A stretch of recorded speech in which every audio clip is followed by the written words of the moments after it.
Hello everyone, BJ the Brave here, back with another deck guide for you, and yeah, this is quite exciting. Today we're doing something a little bit different. I am joined by my friend from all the way over from Tokyo, who has managed to somehow he steered Swarmlord to the very, very top of rank play ladder. And not only has he done that, but he's managed to do it in a Ghazgul meta, which, for anyone who doesn't know, Ghazgul is probably the worst matchup for Swarmlord. Is that about fair to say, Shumatsu?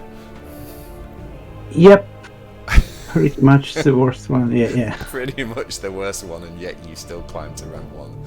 So thank you so much for doing this. Welcome to the stream, and really appreciate you taking some time to guide us through.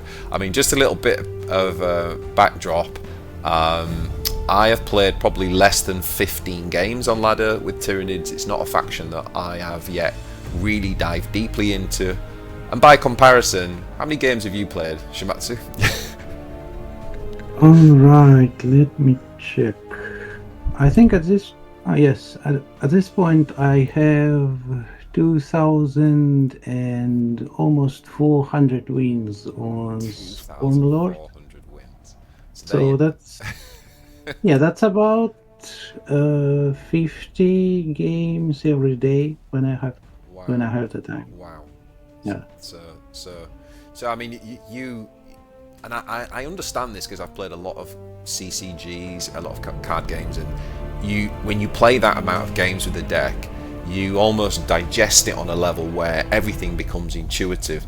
So what we're going to try to do today, so that it helps people watching as well as help me, is to kind of somehow draw up that deep well of knowledge and experience and try and get a bit of a deeper understanding as to how the heck you've managed, first of all, to get to rank 1, and really understand how to play optimally with the deck.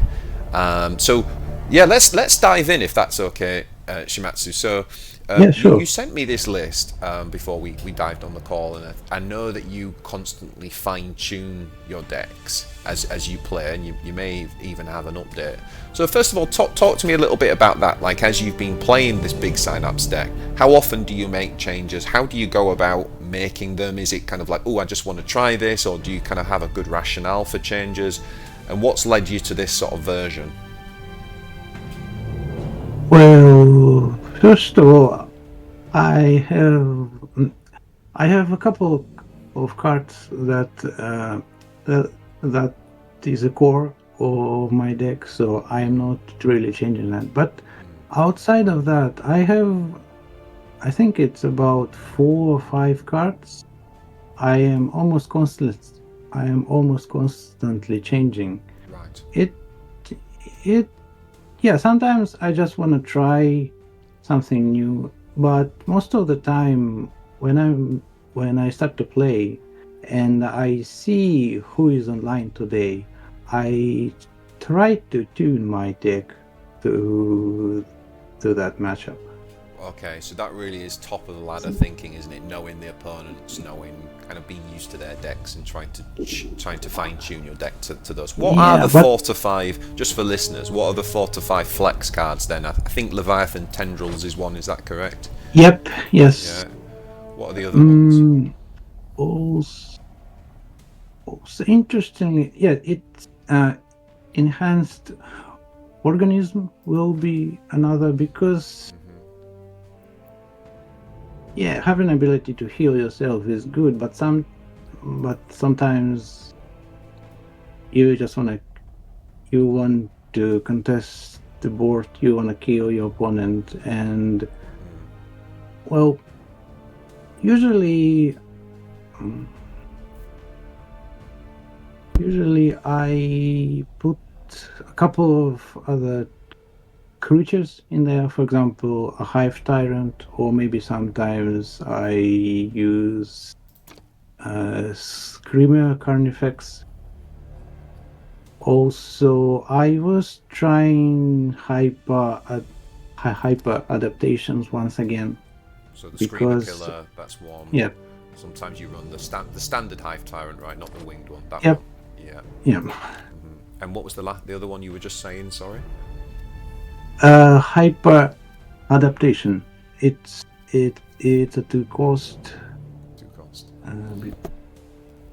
Yeah, Oh this one. yes, yes.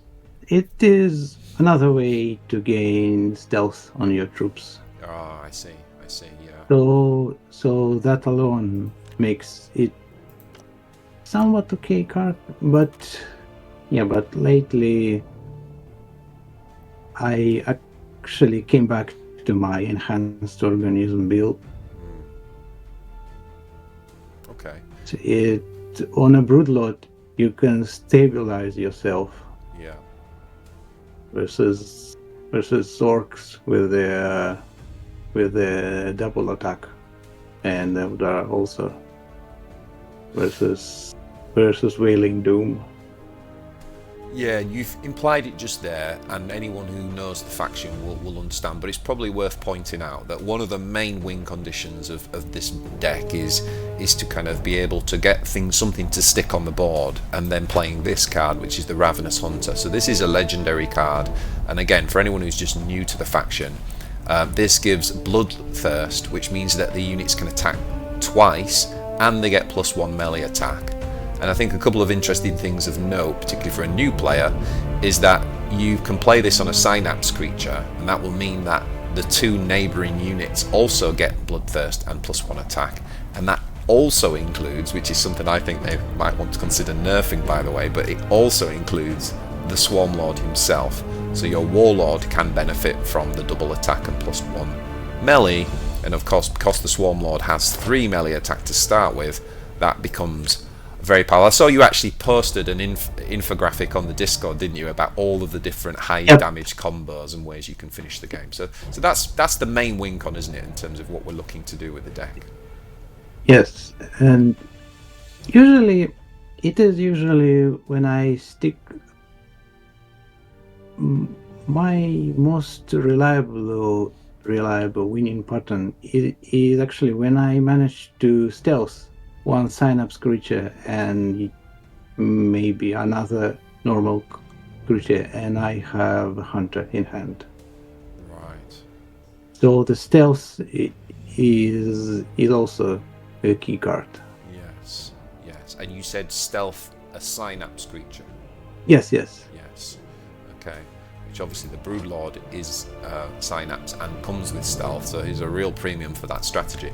I want to ask you about some mulligans for some of the key matchups that we're going to face, and then we're going to get into some gameplay. But just one question that I have that maybe a lot of other Tyranid players have as well, Shumatsu, is that in my very limited experience, one of the things I've found is that, for example, let's say, I don't know, it's six energy turn, and I have an option. I could develop another troop, play, a Screamer Killer, or any of the 4 or 5 drops or something like that. Or the other option is, perhaps I've already got a body on the board that's perhaps taken a little bit of damage, so maybe it's got 3 or 4 health. And the other option is to not develop the board, but instead to play some of the stratagems that you mentioned, for example, enhanced organisms. So in other words, trying to preserve the troop that's already on the board. And what's not always clear to me is whether I should be preserving existing troops or developing the board. Which in other factions that is clearer to me, but in the Tyranids in particular, where we're after very specific strategies, I'm not always certain which is the right way to play that. Have you got any thoughts on that?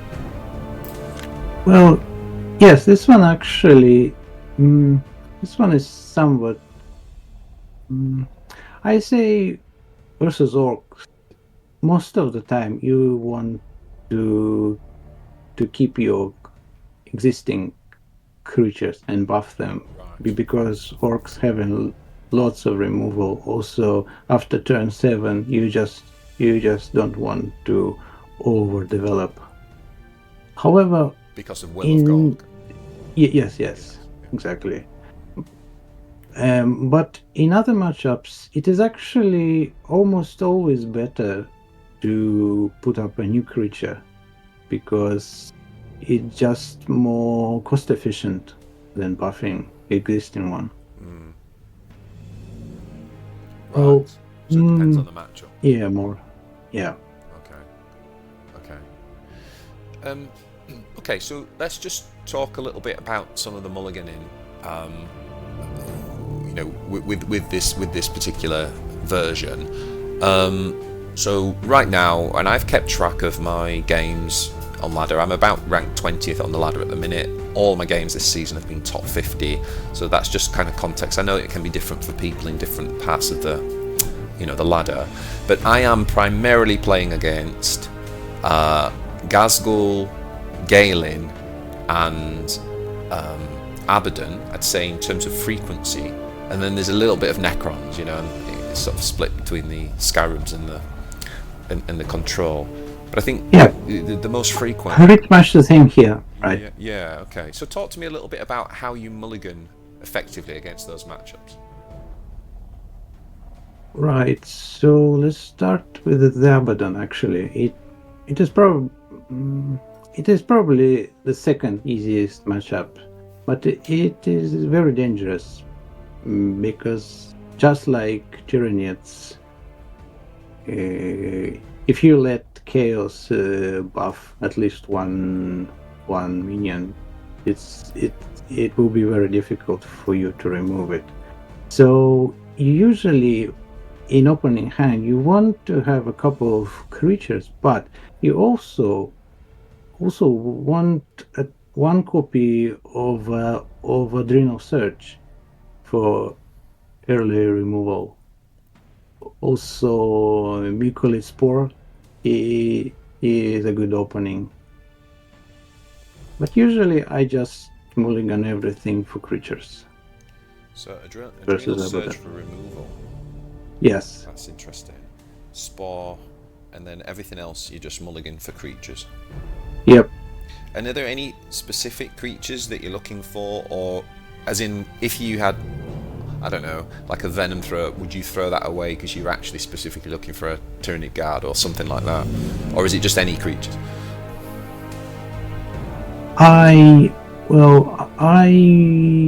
If I have a duplicate of creatures, I may consider to mulligan them away.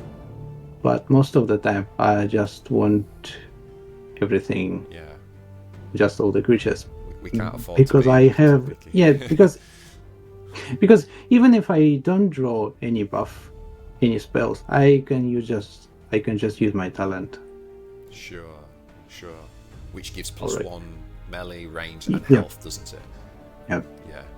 Okay. Right. So next. So that was Abaddon. So a fairly easy matchup. You're looking for Adrenal Surge, Spores, and mulligan for any creature. And what was it? One of the things that was interesting, and maybe people are thinking right now, is so you didn't talk about Ravenous Hunter. So it's not like in the Orcs, for example, where you used to hard mulligan for Makari or Mycolic. Right. We're not looking for this. We're not hard mulliganing for this, even though it's the win con. Yeah, it is a win condition, but actually another win condition for Swarmlord specifically is just building up your board. Yes. You can just use your talent to make your creatures bigger every turn. So versus all matchups except Orcs, you don't really need Ravenous Hunter to close the game. Just keep building up just keep buffing your board. Okay. And you will eventually have a lethal. That's good to know. Okay, so that's Abaddon. So what's about against the Eldari then? About Gale? Usually it's Galen, isn't it, right now? Yep. What are you looking for there? Versus Galen, I really want Hivecrone and Carnifex, because everything else it is either too slow or will just die to flankers. For example, Venom Trope is pretty good in other matchups as a tempo play, but versus Eldar, not so much. So if you had Venom Throw Up in hand and you didn't have Carnifexes and Hivecrone, you would mulligan the Venom Throw Up away? Probably yes. Yes. Okay. If I have other tempo play, and by tempo I mean 4 cost. Sure. And in terms of stratagems, you mentioned earlier that you would keep Adrenal Surge. What about the stealth or the flank stratagems, do you ever keep those, or do you get rid of them? Yes, flank I usually keep if I have Venom Drop in hand. Right. So since it's our basic combo. And in Circle the Prey, if I have other creatures, I will keep one copy. Also, it is very good with Zone Drop.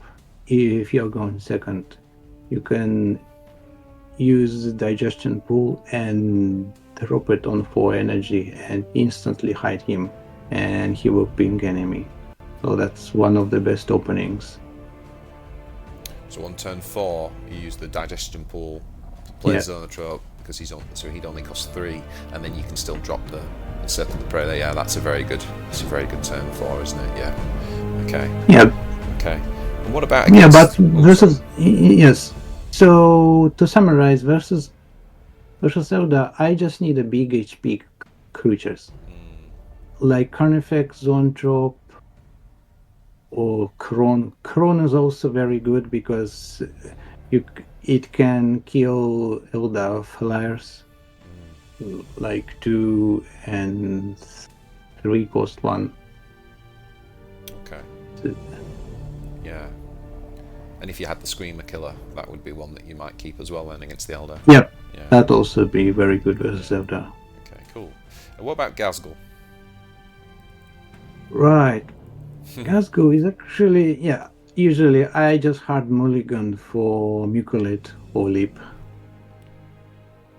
But I also keep Tendrils because usually I don't have a second turn play, so I will be using Tendrils. Do you keep Tendrils only in the Orc matchup, or do you keep it in all matchups?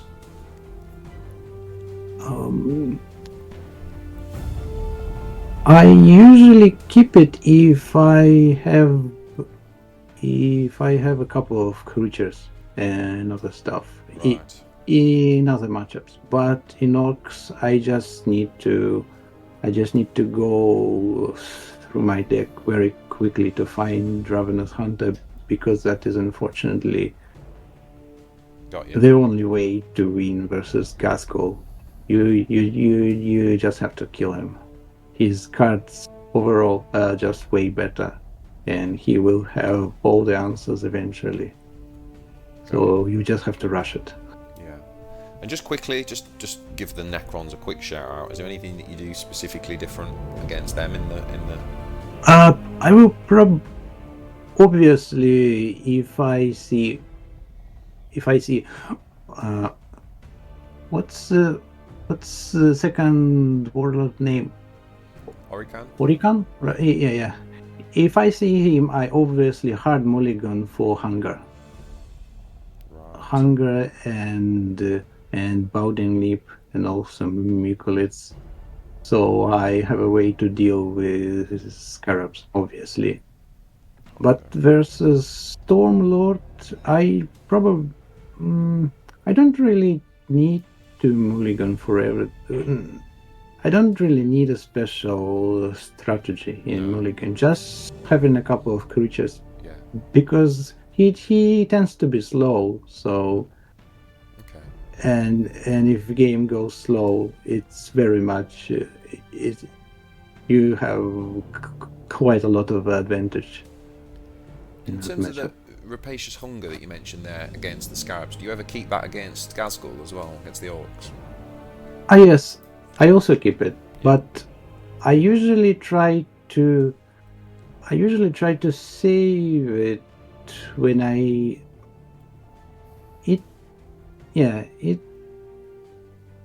if I can clear the board without using it, I usually do it, because I want to use it when I'm about to kill him and he puts up vanguards. That 3-cost Vanguard Guard. Yeah. It's a good response to Gretchen Mob, isn't it? Yes. Yeah. Okay, so we're going to dive into some games now. Now, obviously, it's worth noting that, particularly at top of ladder, we're going to play a lot of Ghazghkulls, and it's a really terrible matchup, isn't it, against against Ghaz. Yep. Yeah, it's pretty hard. But it's not impossible. If you have a very good hand, if you have a Nicolet into hunger, you can very much you can get ahead on the board and then finish him with a Lucky Hunter or just Adrenal Surge. But most of the time, well, yeah. yeah. Okay, so that's part of you know, we just have to bear in mind that we're playing in a meta, because we were thinking about maybe waiting for the balance patch to kind of do this, and I'm certainly going to explore Tyranids a lot more next season, but we just have to bear in mind that, you know, we might be playing some Ghaz and we might lose some games to them, but that's okay. So let's dive in and play some games. Speaking of the devil, we have Calgar here, although this might well be, might be a bot. We didn't talk about Mulligan in for Calgar, but based on what you said, so I would actually keep Broodlord. Yes. I would also probably keep Guard. Would I keep Adrenal Surge? It allows me... no, we trade quite well with his early minions, although it helps us clear Honor Guard. What would you do? I would keep it. Okay, so we keep that hand. Yep. Yeah, it's a pretty good combo with Broodlord. Yes, it's a bot, unfortunately. It is a bot, okay. Yeah. So we'll still talk about it so people can still get value as though we were playing a real Calgar. Would you bother with the Orbital Bombardment here or not? No, it's just too unreliable. Okay. So we don't have the digestion pool because we're going first. So do we just literally do nothing and end turn here? Yep. Yeah, so if we are against real player, we just skip it. We don't. Okay. So we are playing as essentially like a control deck, aren't we? And yes. Until we have the kind of turn that corner either with the Ravenous Hunger or the big board, where we can suddenly start becoming the beatdown and win.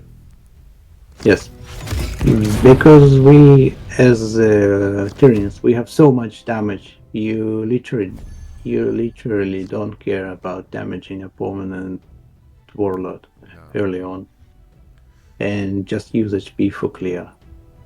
So we would attack here and clear this, and then do nothing. Yes. So just so people know, the Hive Commander, this doesn't work. You can't play that on the Swarmlord, can you? But you can play it on a Synapse creature, which would benefit other troops, but it just doesn't benefit the Swarmlord, does it? Yep. Okay, so we enter that.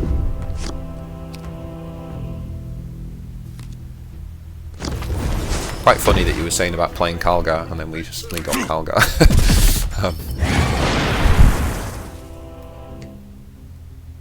Okay, so now it's turn 4, so I'm presuming now that we clear the board and then we play a Node Beast. And do we play them separately or do we play them to make a giant one? We make a single one. A single one.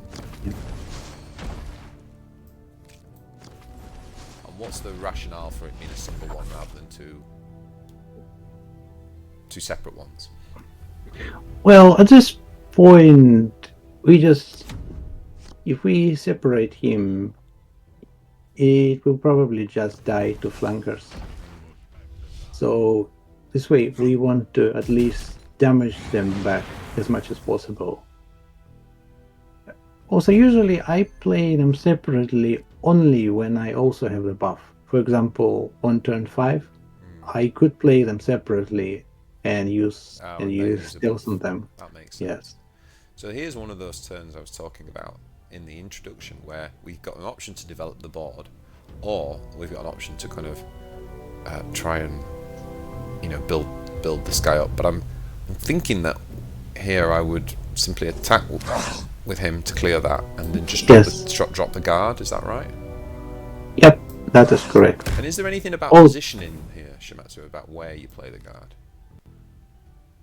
No, just play him on the outside. On the the outside. It's not. So always thinking Yeah, about side it's naps, pretty basic. we wouldn't put him on the other side of Swarmlord because we Yeah, wouldn't yeah, be able sure. to benefit. But I just wondered if there was anything about kind of like needing to be between the Swarmlord and here or on the outside. But that's Yes, fine. yes. If our node beast was a sporacist, that 4-cost cards that spawns spores when you play spells, you want to place non-synapse creature on the inside, because it will always spawn spores on the outside. That makes sense, and it ruins your synapse effect then, doesn't it? Yeah. Okay, so do we drop the crone and kill this? Or not? Yeah. Yep. So would we That's now put this here to the left of the node beast? Yes, that is correct. That's so that we can set up the kind of benefits of synapse on creatures as opposed to him. Yeah. Okay. Also, at this time we can begin to attack. Right. Usually I begin to attack, but not with an old beast. Right. Probably with the Tyrant card and your Warlord. Usually I begin to hit face when I have a couple of creatures on board, so I have the control. And for anyone who's watched my video on who is the beatdown, and sort of following along, what you just said is very logical, because we now have more damage capability at that point in the game than our opponent, so we can switch to becoming the beatdown. It could change back again, but on that board state, that was correct, I believe. Okay, so here we go. We have Yep, and at this point we use face to clear and continue to hit opponent.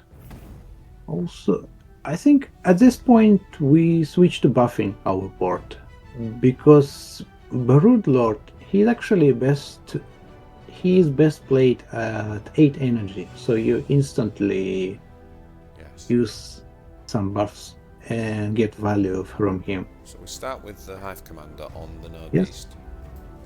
And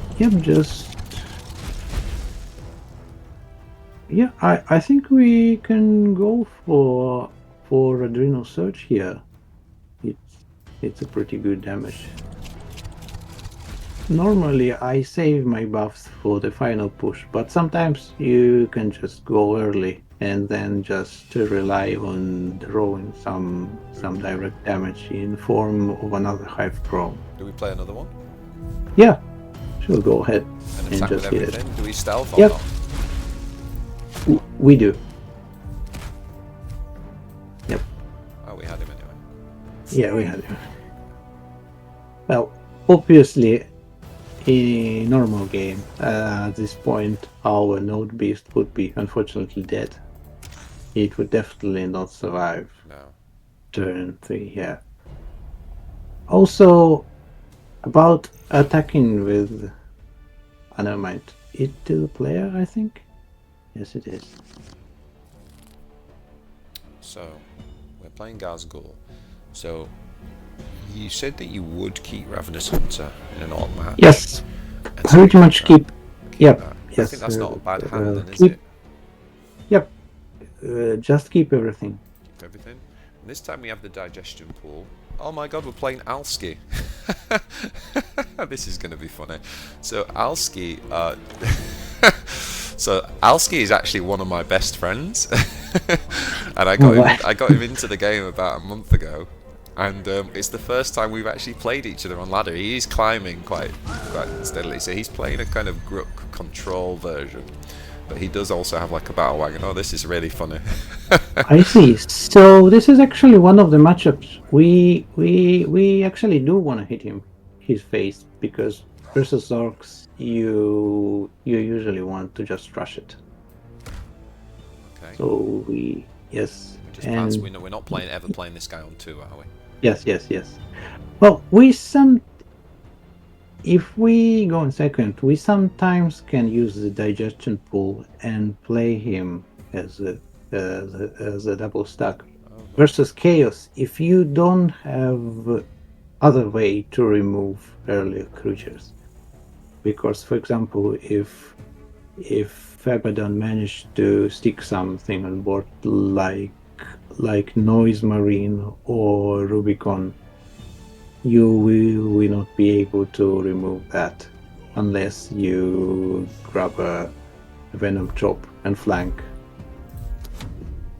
Right. But in most cases, we just want to go for probably the best opening for the needs, which is turn to Carnifex, obviously.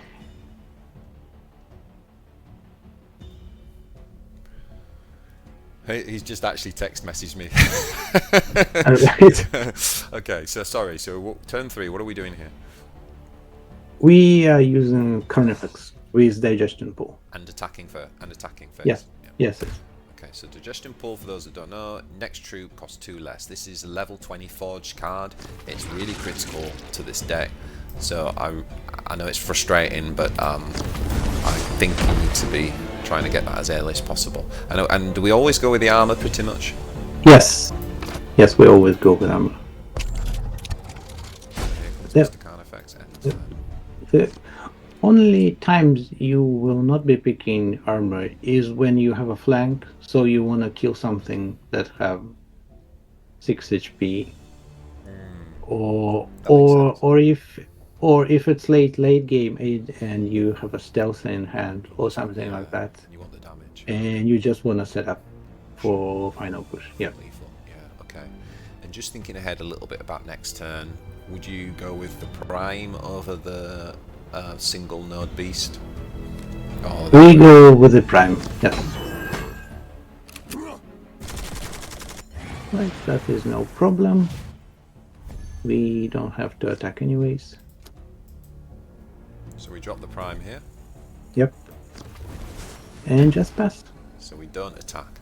And just explain for everybody, Shumatsu, why do we not attack there? Well, firstly, he played on himself Iron Gob. So if we attack with our Carnifex, he will be stunned next turn. Very important. Also, yes. yeah. Also, we just want to preserve our creature's HP. Because I was going to say, I think even if he hadn't played Concussive Iron Gob, you would Well, still if he... attack, would you? Oh, is that right? Actually, Carnifex is one of those creatures you can actually... You can actually attack early with him. And yes, at this point, you just... Yes, at this point, you just buff your troops and use them to clear. So we don't use Ravenous Hunter here? Yes. Well, you could also deploy a Node Beast, which also will be pretty good because you will be getting value from Prime passive. Yeah, I think Node Beast is a play pretty much. Yeah. So you go Node Beast. Yeah. And stack it, obviously. Stack it. And we just clear. And that gets a buff from Prime, and then we just clear with our troops. And enter. Now, if we played Ravenous Hunter there, we could have obviously put quite a lot of... We would have done quite a lot of damage there, right? We would have been probably pretty close to threatening lethal. Yes. He doesn't know we've got the combo. Yeah, but as the Tyranids, the main... Well, you usually... If you have options to clear with spells, or you can clear and develop a port, you usually go for the second one, because you're very limited in your direct in how you can directly impact a board from your hand. If you always want to build a board. Right, so at this point we do the same thing. We put a Node Beast and buff them. And at this point we go face. Actually, wait a minute. So we use the No. Hive commander? It's fine. Yes. And use our warlord to kill Makari, and just use everybody else to go face. So, yeah. So we can attack with the Prime, because we've got double Synapse creature anyway. Okay, enter. We will probably get Gort here. Yeah. Yeah, it was yeah. It was probably, but it was worth the risk. And that's Because another good if reason for he, attacking face now. yeah, if he didn't have it, it would be pretty much win. So at this point, we put up a Hive Tyrant and buff it, I think. Yes. The Tyrant Guard? Yep. So Yes, Tyrant Guard. we don't play the Spore. It is also, yeah. I'd be Actually, tempted to yes. develop the Spore here, because if he like Green Hordes or something in response, or... Yeah, it is also a good one. And we still keep attacking face, don't we? Yes. Yeah. At this point, we are going. We are running low on troops. And there's the Green Horde. So the combination now of the Spore and the Precious Hunter. Oh, wait a minute. Oh, okay, it's that type of Green Horde. Ooh, nasty. Yes.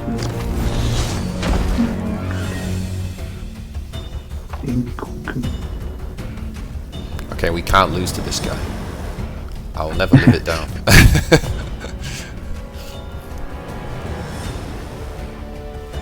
Yeah.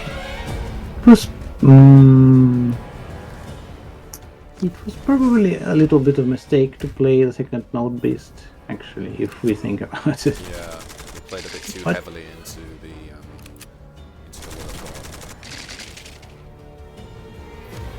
warpforge. It's actually not.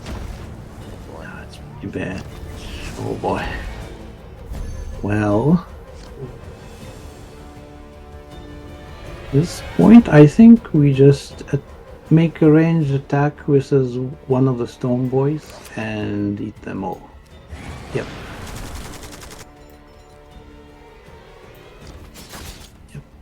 And heal ourselves with enhanced organism.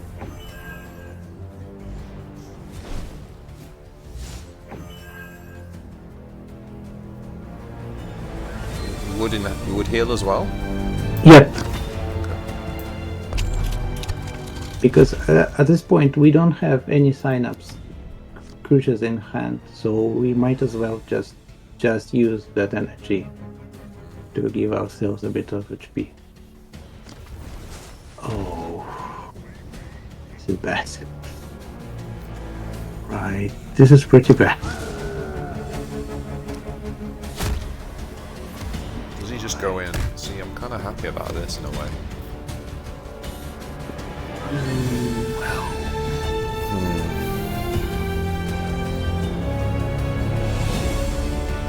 How do I clear it? Teeth. That's a problem.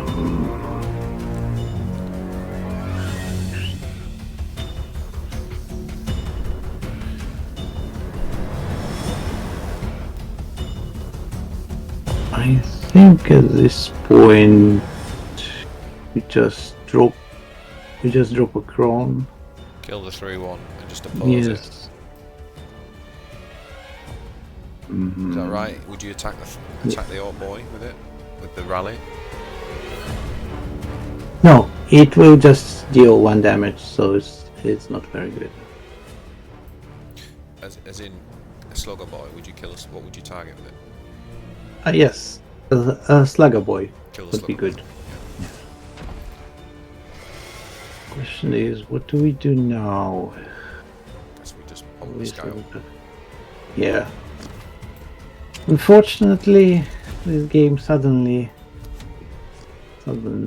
became. Yes, that's one of the weakness of the Tyranids, obviously. you need to have a board to deal with such big armored threats. So yeah, that's pretty much GG, unfortunately.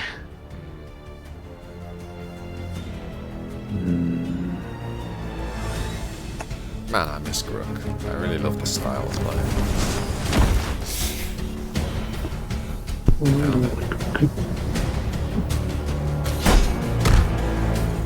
Interesting.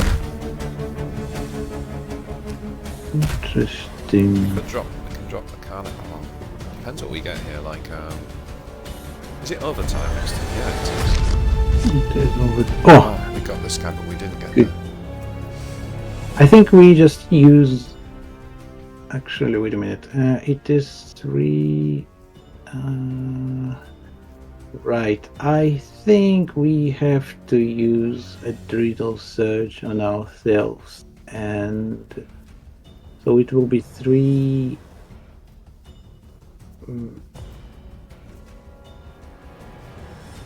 Yeah, I think we have to tank that damage. Is it double adrenal surge?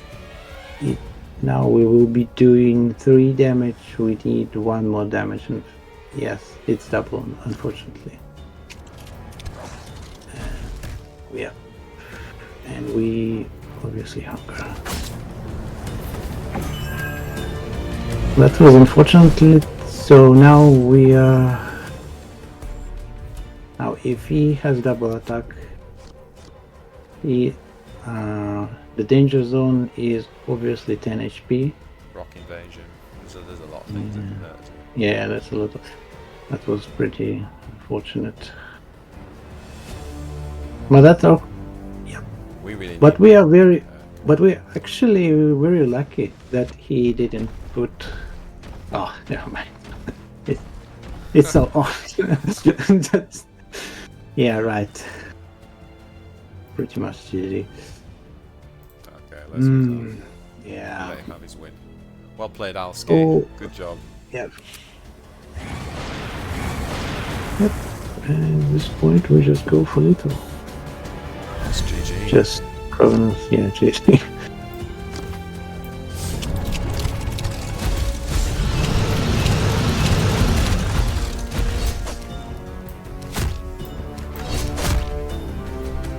Yep.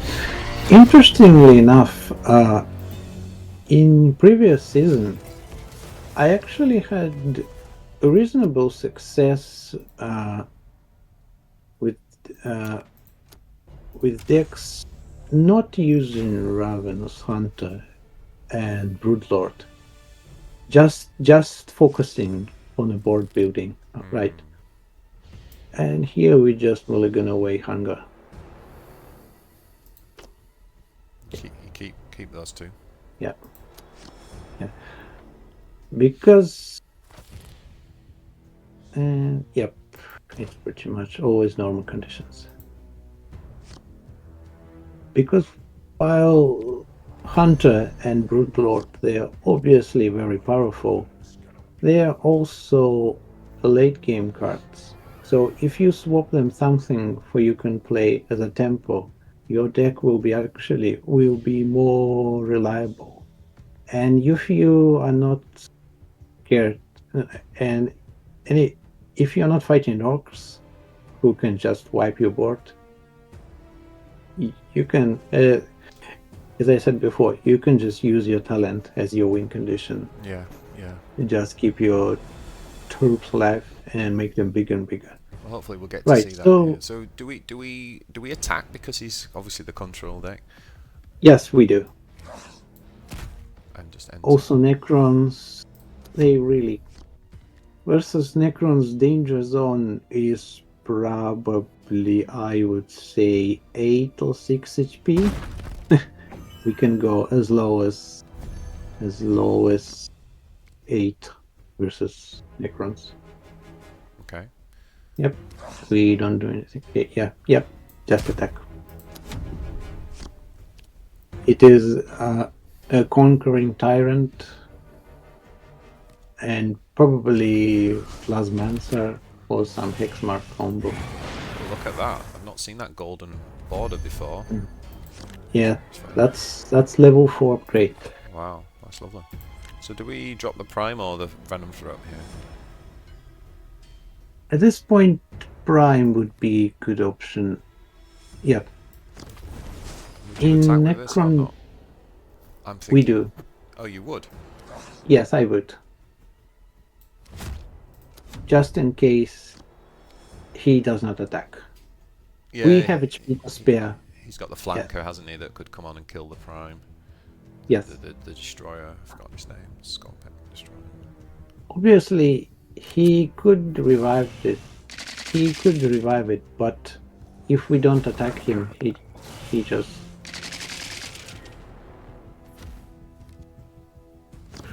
The stun.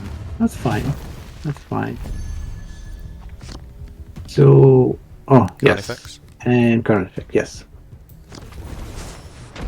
Carnifex is probably the best proactive play as Tyranids. Yeah. You just put him out there and make him eat some removal on attack.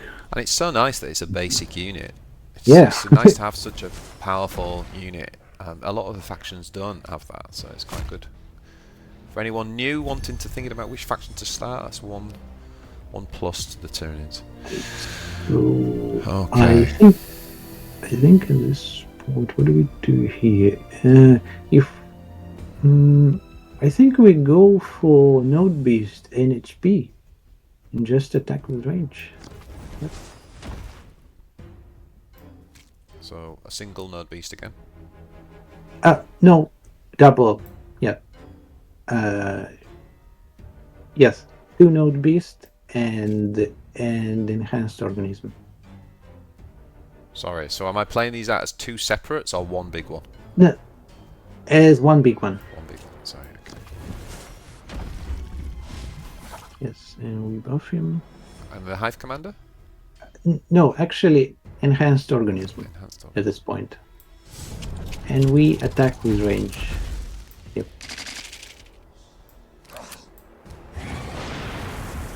We have 8 and 7 HP.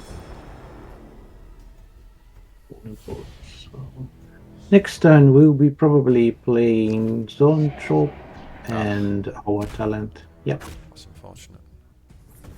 Interestingly enough, did you notice that armor, it actually reduces that extra damage from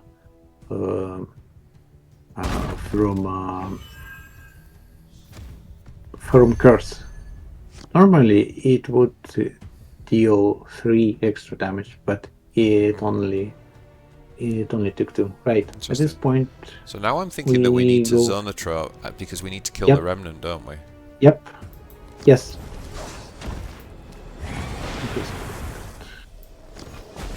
And use a comment on here. Well, that's fine. Okay. Unfortunate. Right. So next turn we will be dropping Tyrant and using our talent. Actually, wait a minute. Let me check it real quick. Oh, never mind. Loving the golden borders from Barduko. Very nice. Right, Do we so just now... drop Venom and then... if we drop a Venom, I think... It just gets taken out by Doomsire or something, doesn't it? Yes. I think Tyrant Guard and Talent would be better. Yeah. Yep. And Do we attack? obviously. Yes. Like I said before, versus Necrons, versus non-Scarab Necrons, danger zone is about 8 HP. So as long and we have the board and we have above 8 HP, we just go face. Yeah, keep going. Right, so next turn we will have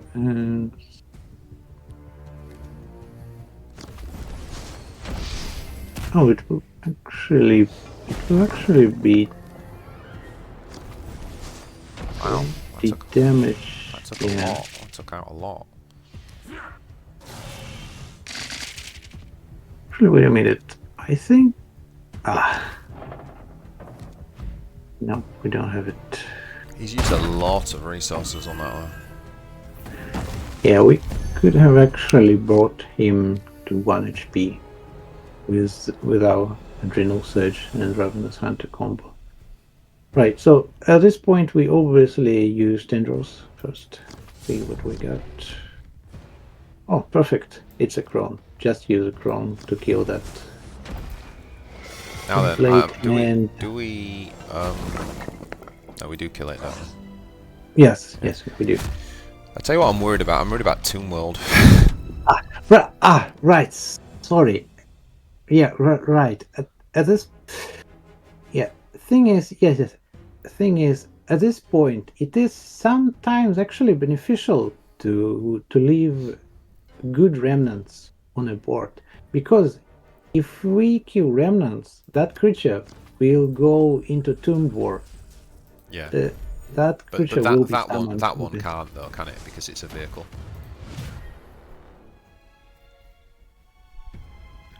So the Tomb Blade can never come back from because it's a vehicle. The Tomb World only revives. Oh, interesting. Yeah. Oh, right. Yeah. I never noticed that. Yeah. Actually, never noticed that. Interesting. Right. So what do we have? So here, what do we do? I think we attack Psychomancer and we use Hunger to finish it off. Yep. Hopefully it heals this. Not very. Oh, fine. Just drop Carnifex. Yeah, it's fine. Yes, steel armor. Because what can he do? He will probably use Hexmark and his talent to kill our Crone, but we will have... That's a good point. We should have... Actually, that might have been a rare instance where we should have put Carnifex on the other side. Right. They kept play around. Yeah, because... yeah. Ah, it does a Tomb World. Right, so...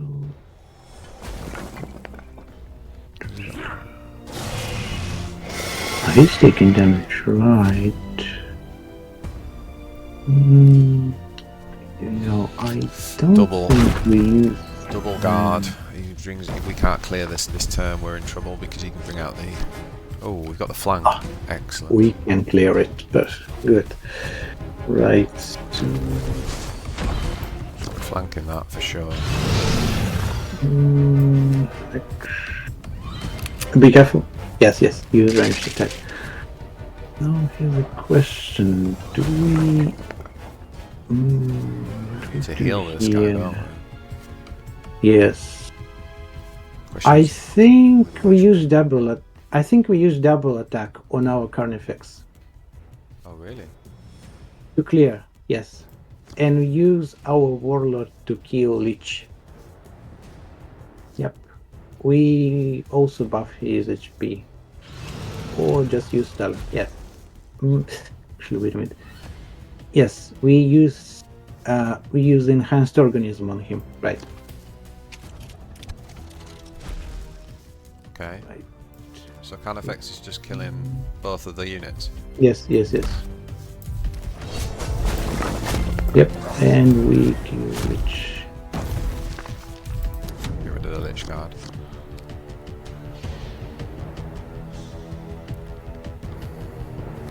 So, interesting that. So we're resorting to the win con of basically trying to build a board. Yes. Because he did play his Tomb World, so... Oh god, no. Right. That's good. So I think we use flank here to attack with range.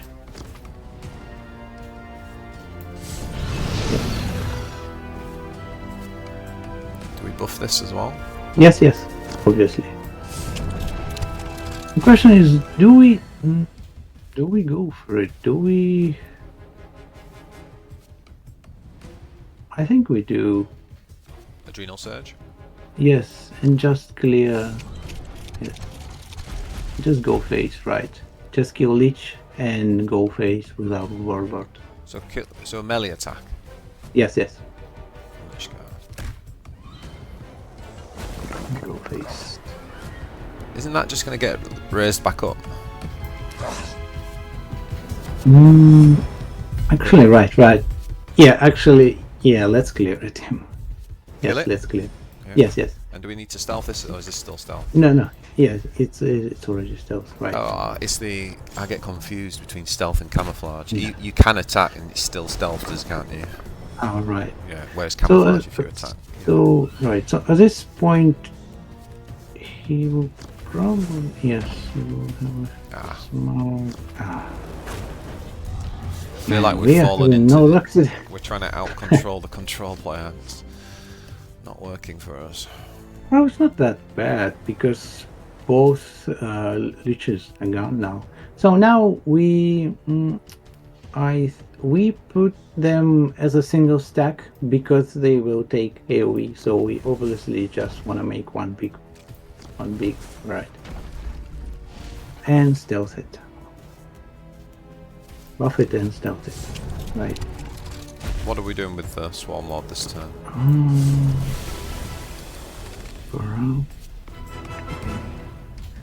Probably go face. Yep.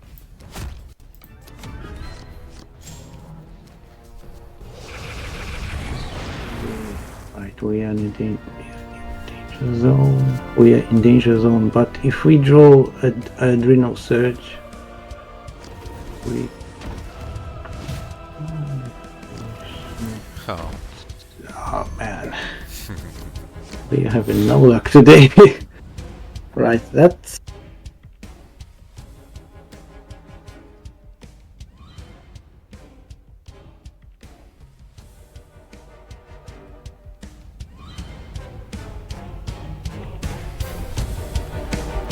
Man, yeah, that's pretty much GG. Don't think we can do anything there, can we?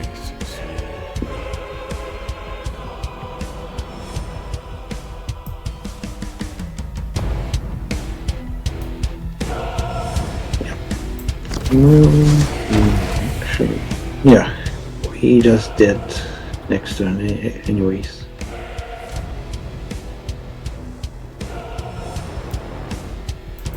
Everything just goes on him anyway, doesn't it? Oh no, it's only if we attack the Lord. I don't know.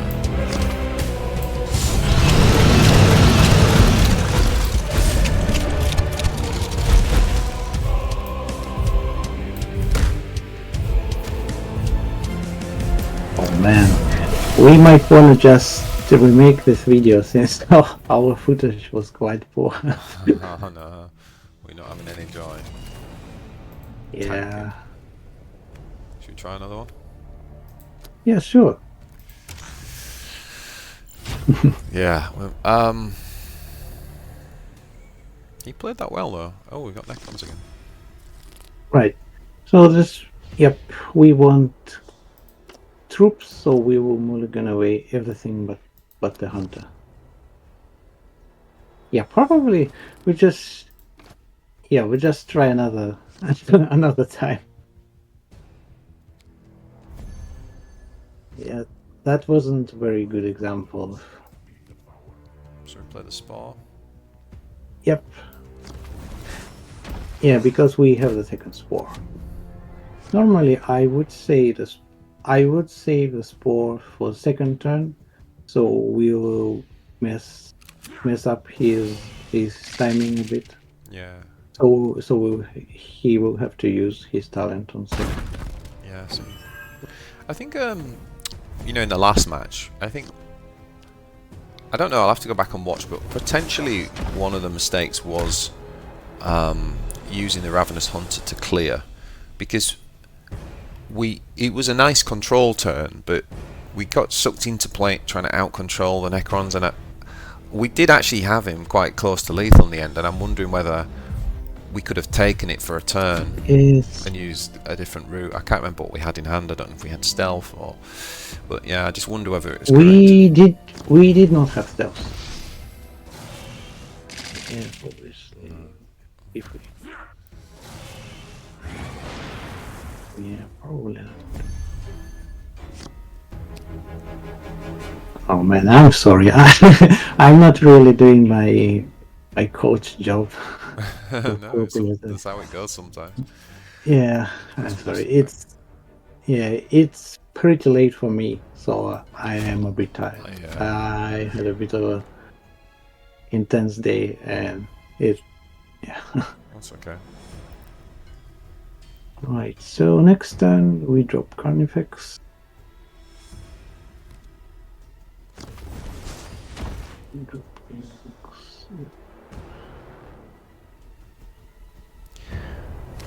It might be that we try another time with some gameplay. Keep all the, you know, the pre stuff, and try some other games another time. Just drop the effects. Yep. And attack Technomancer. Right. Yeah, probably was good idea to just save rather than Hunter. In the last game, you mean? Yes. Okay, so we I wonder. We just use a crown to clear here, right? Yeah. Although he's going to raise this back. It's unfortunate, but I think we still. The crone's flying, so the crone trades well with this anyway. Yes. So we've got to kill this, haven't we? We've got to finish this one off. Would it change if we get the hunger? It did not. So we just kill the big one, right? Yep.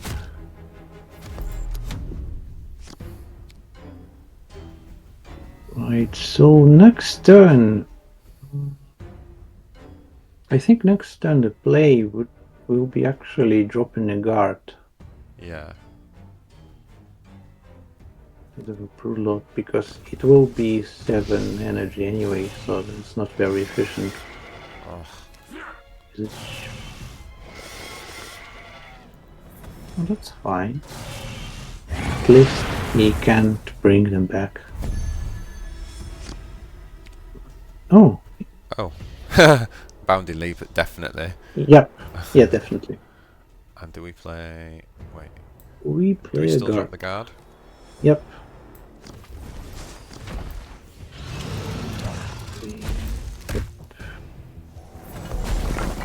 Oh, that was so nice. Such a nice bounding leap there. Right. So next time we drop a Brutal Lord and we use talent.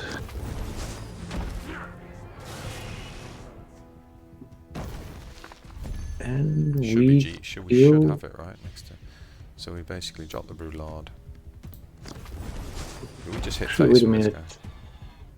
Actually, wait a minute. I think we actually use Enhanced Organism. Okay. Yes, we synapse it and we go and we kill Necron Lord because it's 5, 6, 7, 8. Yeah. So he does not get attacked. Yes. Because we have good HP anyways, and we have Ravenous Hunter in hand, so that would be quite a lot of damage. So that just gave us 3, 6, 18 health, is that right? Oh no. Check. Oh no. Oh no. We're back. Man, we are having no luck today. That's probably just my luck. That would have been the nail in the coffin. Yeah. For those who don't know, Shumatsu's played a lot of Ghaz Gold today on the top of the ladder. It's been a very painful day. Yeah. There we go. The good news is it looks like we're going to win this one. Yeah.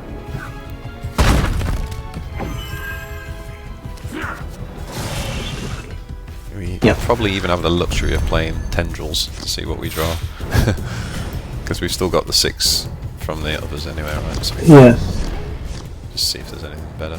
Oh yes, nice. It's actually search. Yes. So we Let's can go. search, and then we can play Ravenous Hunter. Yes. That's it. Look out, everybody. We're about to do a lot of damage. 9, 18, 27, 36. Plus 14. We're about to do 50 damage there. Yeah. We're playing Ghazghul. Excellent. Right. So Now we have got flank this time. Yes, we will mulligan away everything except Carnifex. Right. Except Carnifex. Well, we have got the digestion ball. Yes. And that means he hasn't got the horrendous 4 grot opening. Yes. So you never know. We never know. So I mean, in terms of the win rate against Ghazghul, what are we expecting? Is it as good as 30%, or is it even lower than that? I would say it's about 40%. It actually depends on how good our opponent is, because there's some new Ghazghuls who are just Huichin dogs because they're meta, and there's also Ghazghul mains, obviously most dangerous ones. So yes, at this point we just clear. We just kill 1 grot. Yep, and we see what he will do next turn. By the way, what's the thinking around killing the grot for you? I'll tell you why afterwards. I'm interested. Well, it's just damage. I just want to control the board, so he has less damage. Okay. So you're trying to give yourself as long as possible in this game to survive his kind of proper killy combo and all that sort of stuff. Yes. Also to keep my troops alive. So, for example, if he had two grots, he could have attacked. He could have buffed them 2 times, so they would actually deal 2 damage despite him having armor. Yes. So here we clear, obviously. And of course Yes. And of course, grots can trade ranged attack with you for free, essentially, Yes. can't they? So, yes. Yeah. So I guess with Swarmlord, it is important to do that. Yep. So he will probably use no mocking if he has it. That will be good for us. Oh, interesting. He does not. Whoa. That's an interesting one. It sure is. I think he's one of the new. I'm not sure why he did. Alright, so we just developed Node Beast. Just put them. Or do we? Is there a world in which we tendrils here and stealth the Carnifex? Not yet. Not yet. I think we actually put them separately. Yes. Okay. Oh, actually, never mind. No. Just stack them. It's still. But the stack. It's still. The stack. Yes. I mean, fuse them. Right. And use range attack. So my thinking was that he may use his AoE spell, and yes, and at this point we attack his face. So I'm we thinking might it's Boomdaka Snazwagon here, but I guess he would take out the effects of it anyway if he does that, right? Yeah. And if he does take him out next turn, we will. But he doesn't, right? But if he did, we would. Wow. Okay. This is interesting. He's taking quite a lot of damage. Yeah, we'll take that. Yes, I think. Next turn we look at. Are we looking at a big node beast and stealth, or two separate node beasts and stealth? Separate. Oh wait a minute. Or do we now just drop this in stealth? It is a. It is also very good option. Yes, yes. Venom and stealth. Best option actually. Yes, and Kill these. just clear. Yes, clear. Right, and stealth. Good. So what do we have here? Next turn we'll have 6. We could go. Oh, it's good. Right.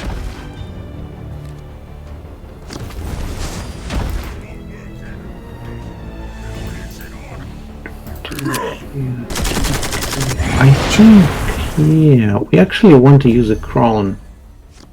We use. Wait a minute. Oh, It's got to be that. yes, yes, yes, yes. So- yeah, that's good. And we use venom. We use venom to kill Spanner, and we go base with ourselves and Node Beast. Yes. You sure? Use. Yes. So we get use we get venom. 3 damage on face. Okay. Because I guess if he's got the wagon, he can kill this anyway at full health. But we have given it. We will. The snap. We also will go face with our Node Beast because it is. He will have 7 energy, so he could work us. Yes, we have to think about that now, don't we? And there's the guard. Well done, Yep. well played, good decision. And now we can. This is a. In a way, this is not a bad one for us, though, right? Because he's developed no board. We're ahead on life. We can put a lot of pressure on with the crone here, or we can this is great. This is great. We actually want to put our Node Beast separately. And we want to use our Hive Commander on them. Be careful. Yeah, good. And we stealth them. Perfect. Next turn we will have lethal. Yes, we definitely will. It's looking good. Are we about to beat Ghaz Shumatsu with Swarmlord? Yeah, but I think he was one of these new players. Yeah, probably. possibly. Yeah. Judging by the. Also, usually experienced. Actually, you do play orcs yourself, right? Yes. Oh. It's not. This is definitely not how I would have played Ghazghkull. But Yeah. you could have had a bad hand as well. That's the other element. Sometimes you Yeah, mulligan and then it gives you proper kill early, and you've got all your end game cards, and you're So let's not get too excited. oh my. Do we want to tendrils here? Yes, tendrils. Or do we want a crown? Crown will be just 1 damage, so there's really no point. Okay, right. What do here?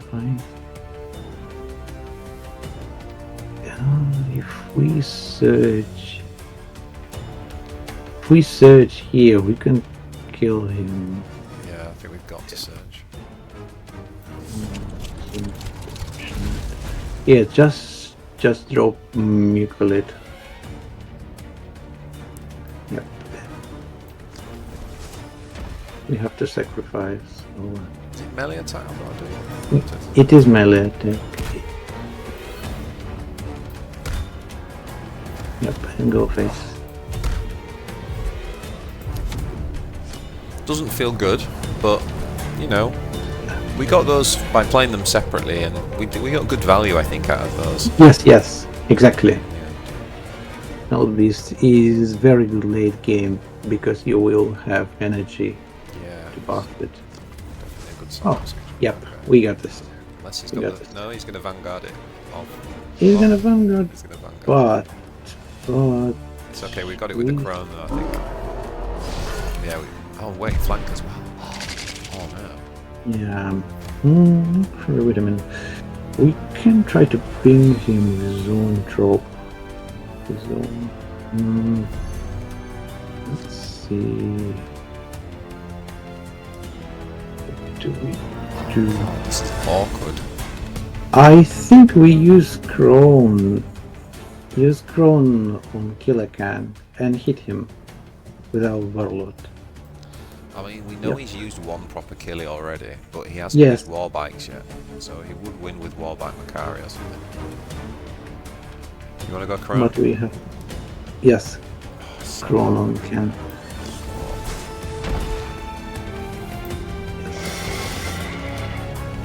We have to go face. Oh, come on! 0 damage, obviously. I played against a mech Yeah. Ghazgul this morning, Yes. and I exploded. I kid you not, I exploded 5 vehicles in the game, and all 5 did 0 damage to it. Yeah.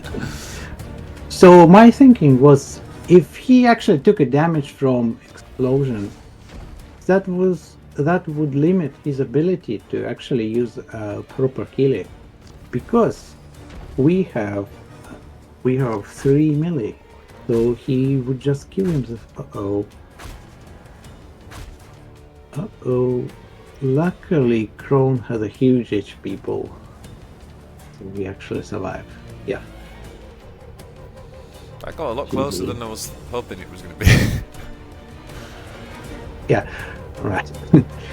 So, what I wanted to ask is, when you play Ghazgul and you have one growth on board, do you actually buff it and attack with it? Or you attack with it so he dies and you summon new ones? Which one is more efficient? Against what? It depends on the scenario. I see. It depends on the scenario. Versus Swarmlord, for example. Versus Swarmlord, I would. Yes. I would probably attack. I would attack and kill the grot, and then develop 2 more. Right. Because I'm getting a point of damage, as opposed to getting 2 points of damage. But I'm still getting 1 point. But then I'm actually developing a bigger board. So that is,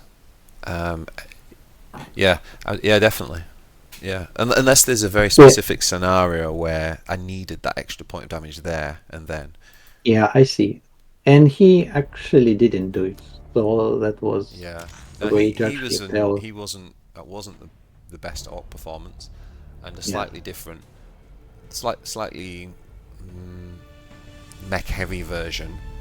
But it also caused us a few problems, didn't it? I mean, we were, we thought we had the game in the bag, and then all of a sudden he played a Killacan with taunt and flank, and it's like, we weren't expecting that, and that kind of brought him back in the game a bit. So it works both ways, doesn't it? Yeah.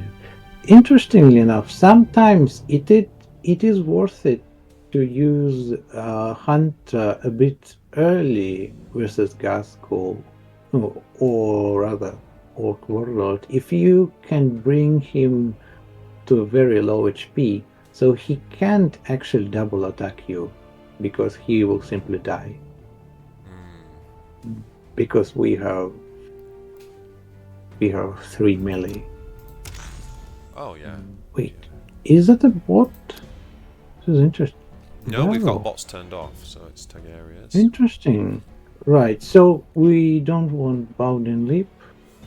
And I don't think is Spore good against Marines? Yes. Not really. Yeah. Yeah. This is good, Mulligan. Good. So today I lost 1 game because I had a spare energy and I could have used Bowden Leap to push 2 damage to enemy Warlord when I was killing Vanguard.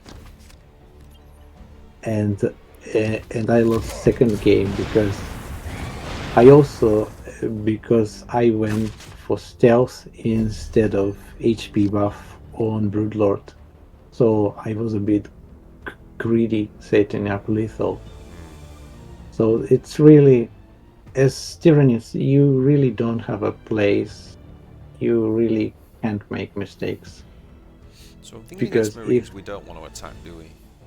mm, Because of like potential against burst damage. Varus, probably we could attack. Because we will lose HP anyway, so might as well just rush it. I think we will stop when our HP will be equal.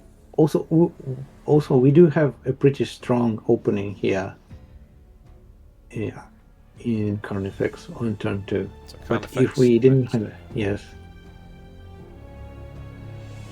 So as Tyranids, you really have to keep the initiative.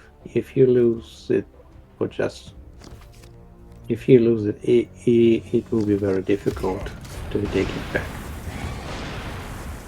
Right. So I think, do we attack? Probably, yeah. It is probably better to stop attacking. so we go Digestion Pool into Carnifex. Yes. So when to attack? Sometimes I do attack. Yes, we don't hear. Sometimes I do attack when I have a hunter in hand. There's also this stratagem on that deals 1 damage to the wall with the highest Yeah. health. Interestingly enough, this thing, it actually helps us most of the time because we are playing control.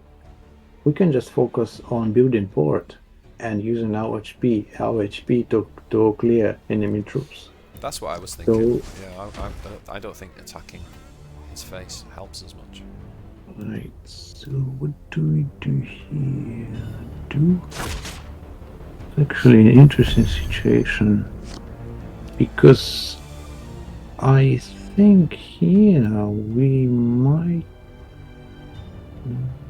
Nah, just drop a prime and use our ranged attack to clear. Be careful, right? I was actually thinking about using one node beast and buffing Carnifex. Yeah. Because his HP is so valuable. But yeah, it's pretty much. See, On so 5 he doesn't have a lot on turn 5 though, does he? Next turn he's got the big flanker. Right. So next turn we'll Bike would do 2. His 3 energy flanker would only do 2. I don't think he can clear that easily. Lord only does 1. No, I think that's tough for him actually on turn 5. Unless he just Death from Above, which would do 3. Even that doesn't do it. He'd need Death from Above and Scout to clear this here, I think. Yeah, this is very. Also, it was definitely his mistake to activate. Well, if you think about most of Swarmlords on ladder, they are just aggro. They use stealth, a big attack, stealth minions. Yeah. So it was actually correct to activate that offense option. Pretty good turn for him, I think. It is a bit awkward here. I think we put our I think. Do we want to draw and heal up and hope we get stealth? Or do we go proactive? We definitely want to develop. I think we will not be attacking with Carnifex on this turn. And I think we'll just drop 2 Node Beast. Yeah. And just use our Warlord. Do we want to go separate or together? As separate, actually. Yeah, plays around flanker. Yes. And also he just used his AoE. Exactly. Good.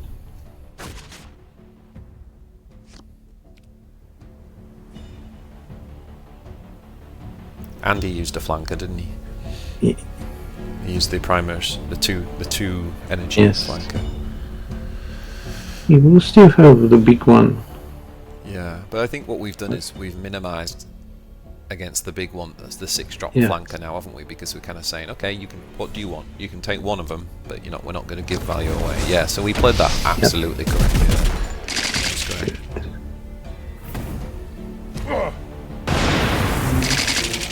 Oh, that's perfect, because we can use our talent and just attack with our 1 HP one. Oh, this is probably even better. Yeah, it's probably even better to just use a crone and Could even leave. flank the spot if we really wanted to, but we don't want to do that. If we wanted to just draw the another crone. refill. But... Sorry, go on. Crone. I think the crone, yes, definitely. Crone and yeah, just don't touch it. Do we attack here? I think. Do you know I what? think Maybe not, because we deal 1 at the damage to the enemy with the highest health, which is him. Whereas if we attack, we then take. We will have the same HP. I think we if should we just, attack. Yeah, so I think we. Yes, let's just pass. Yeah, we are in no hurry because we have the Broodlord. We can drop him after. We can drop him after next turn. So at this point, he will probably use his removal, retribution, I think, on a crone, and we can buff our node beasts. Well, then one that will remain. He could also use. Oh yes. He could also use Angel of Death if he's still running it. Obviously.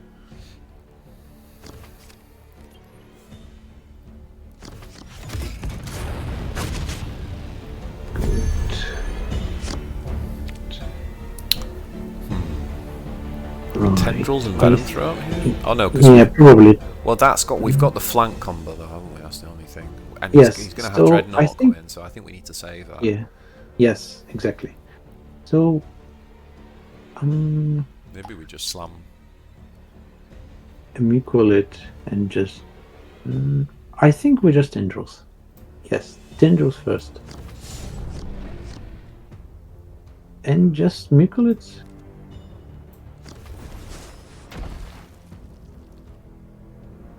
Yes.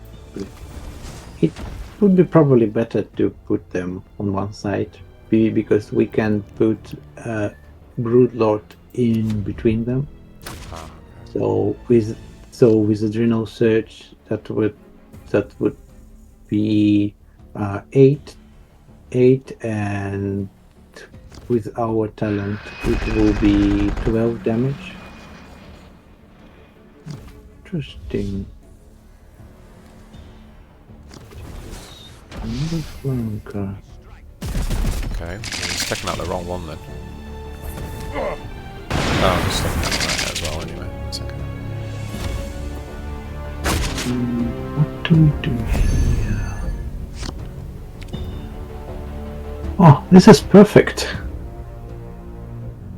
We could actually.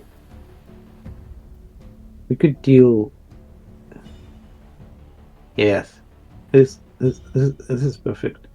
So we play Broodlord, and we actually use. Actually, never mind. Wait. It is. Yeah, we use Bounding Leap on a Broodlord, and we ranged attack with our Node Beast first. So the splash will deal 4 damage to enemy warlord. We attack the flanker, yes. And then we just attack the warlord. Next turn we will have lethal, obviously. Yeah. if we... So just with our Hive Commander ability, and this guy giving synapse twice, that puts him up to 8. Yes. And up to 5. Yes. With the Broodlord and your commander, Adrenal Surge is 6 damage. Oh, we have Surge as well, don't we? Yeah. Yes. So Surge does affect the Swarmlord, but Yes. the Hive Commander doesn't. Does not. Okay. Yes. I think developers definitely should. They definitely should add some sort of alternative option to Swarmlord ability. Huh, interesting. Yep, So we have lethal. So we use hunger and we will have 4 energy for Hive Commander and Adrenal Surge. so we use Hunger first. Yes, to clear his shield.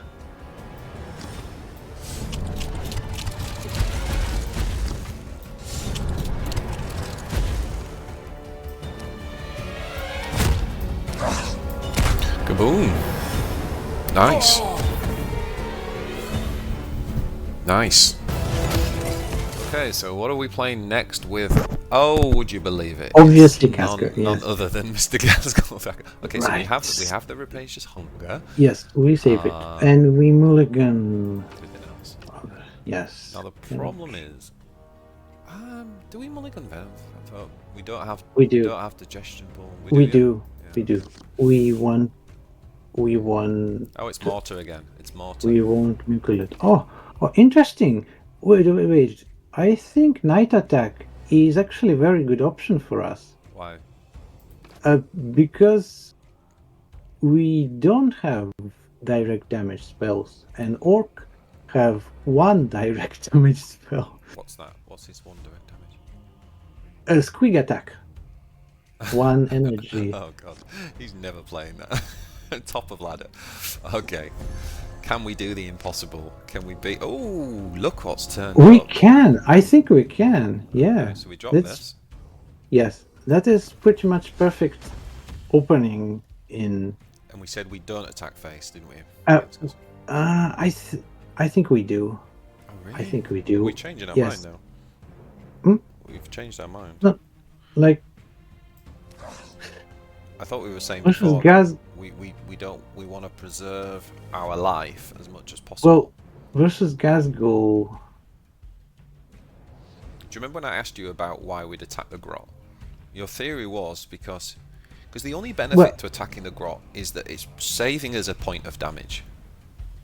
Like, if we're the beatdown, then we should ignore the grot and hit face, because we're confident that we can outrace in a beatdown, and so the extra point of damage that he does to us is not important. So we kind of need to decide: are we the beatdown in this matchup, or are we the control? Like, given the board stakes. That is correct. But I was also worried about our Carnifex. Okay. So I think we probably could go. Okay. Yeah. Well, I'm going to listen to you because you've played more games. Because next turn we will be attacking with Mucilate, so we will be ahead in the race. This is true. And look, he's had to slow down now. I've played against this, and this is such a good opener for the Tyranids against Ghazghkull. Yes, we buff it, and we buff it with Hive Commander for 1 Or extra do we damage. stealth it and not attack? That's another option here, because we could delay again, right? We could really mess his opening up, but that might just be a little bit too... Yes, much. But he is going to do it next turn. Like, if we attack now, he's going to put the 4 grots out next turn, right? Whereas if we delay, he won't do it next turn, and then we're into Rapacious Hunger phase. Or are we just delaying the inevitable? I don't know. You tell me. Well, it is an interesting... I think... Because we don't have a 4-drop either. Next turn. Yeah, let's try. Let's try to mess with him. So you Yes. want to stealth? Yes, and buff HP. This is interesting. I have done this opening versus Chaos actually, because versus Chaos, I do want to remove his troops at all costs. I mean, it's an So experiment, and for those watching, I mean, this is certainly like what we call an absolute like disruption strategy, right? We're trying to disrupt what he's doing, and actually look at this. The interesting thing is that's actually given us a really good trade option here. yes, we could. So we've completely disrupted. Now we go, right? Yes. It's just the only thing that's such a shame in this match that we don't have a 4-drop. Because if we had a 4-drop, like this opening would have been really exceptional against Ghazghkull. Yes. Knowing that we then have the 5-drop to protect the board next turn, we'd be ahead. And unfortunately what's going to happen now is we're really going to fall behind on tempo because we have nothing to play. Yes. So that's a super interesting opening to a game. Oh man, I could just go back and watch this like 3 or 4 times. Yes. But there's just nothing I can do. The only I would say cons of that strategy is that stealth is very valuable. Yes, yeah. But since we don't have any synapse creatures in our hands, so we will not be able to make good use of it. Oh, it's actually interesting. Killer Yes, boy? Carnifex. Yes. I mean, I'm really quite convinced. I mean, you're right when you're thinking of it from our perspective, but the disruption play there was, if we had a 4-drop, I think was excellent. I think it really was excellent. Like, he's held this till turn 4. I mean, when do you ever see Ghazghkull having to do that? And now Well, we can actually, some of the good Ghazghkulls, they actually do save it. They save it for Carnage and Spanner, or maybe if they have a huge green horde turn when they have 2 energy left after it, so they can deploy everything and then also add some grots and buff everything. So I think it's Beast now, isn't it, and Commander? Yes, separately. I think it is Beast separately. We're gonna go separately. We could be 7 health. We we go separate. Let's think about what the Hive Commander, you mean? Yeah. Yes. Okay. I see what you're saying.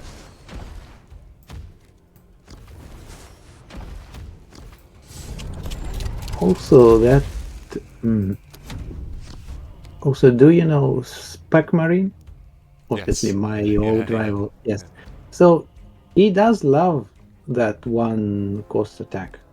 That 1 cost spell. Yeah, I know. Actually, does use it a lot. I don't know whether we should have, because he can combine to kill with us. I think we should have gone big there. You know? Actually, do you think so? We would still deal only 2 damage to Squeak Buggy. Actually, we would deal 3, but it would still be not enough. Definitely can't play guard. 2. Is this the Venom Throat flank turn? Because I don't know. No, because we need it for the thing, don't we? We need it for hard shot. I think we just face tank it and use hunger to finish it off. Yeah. Oof. Not developing the board though. What we hope now is that he plays hard shell segment. Yes. That would be perfect. Play hard shell, come on. Come on, Martin, play hard shell. No. Okay. Yes, okay. Whoa! Now we're Ravenous Hunter. Great. He's held that. Perfect. Great. So I want tendrils here. Oh, okay. Yes.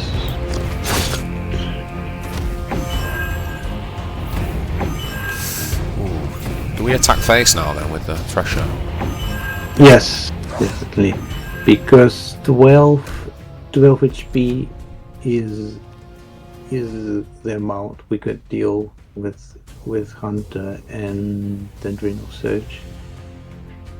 So putting him below it is definitely a good goal. Another one. Oh no, we used Oh it no. as well. Well, luckily we do have a zone trope. I do feel like we did waste it. I think it's such a premium. We did waste it.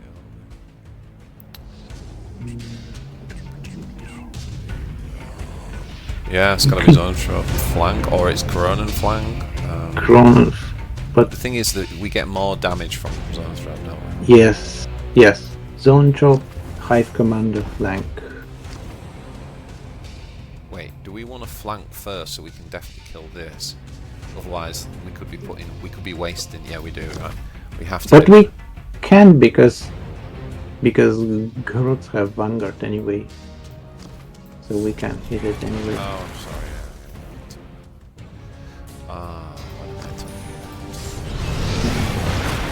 Oh, nice. Did you see? Oh, did you see? Yeah, sniping.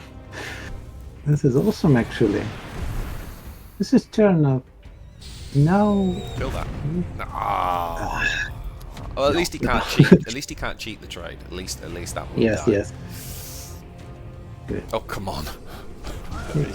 He's seen the AoE and he's going wild. Oh no, not Makari. Not Makari. Just not Makari, please, not Makari. I don't think he is, because normally they start with that. Oh no, he didn't. Oh yeah, he did.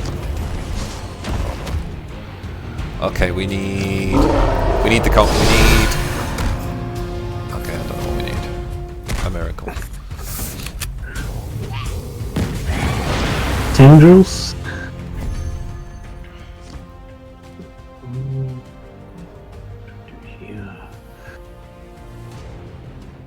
We have to kill. Actually, we're not that bothered about killing him, are we? Yeah, if we think about how much damage we could remove from board, definitely using Hive Crown on one of the Storm Boys would take away more damage. We could also, yeah, definitely Hive Crown. We could also try to Tyrant Guard, and no, that's just way too passive, unfortunately. I wonder whether we want to take out this one. Oh no, it doesn't matter. It doesn't matter. It's such a shame, isn't it? Is there any way we could like go aggro here and heal? I don't think there is, is there? I don't think there is. We could try to stall with Tyrant Guard, but not the best option. Do we drop this? Yes. You will have to waste his resources trying to deal with. Also, it was actually pretty good positioning because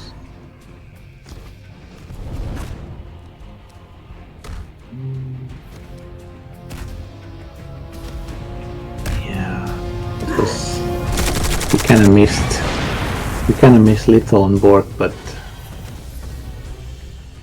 man. Interesting game. Interesting game. That the opening of ours was really interesting there, and it's just such a shame we didn't have a forge on.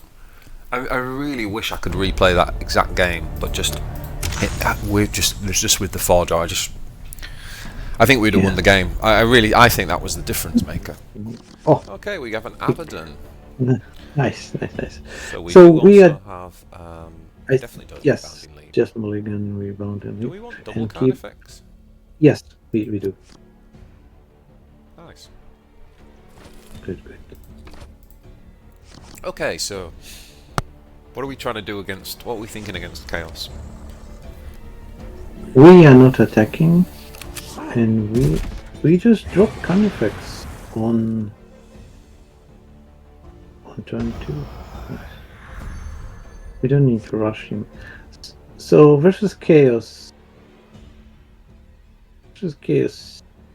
it is a good matchup, but you do have to be very careful about it.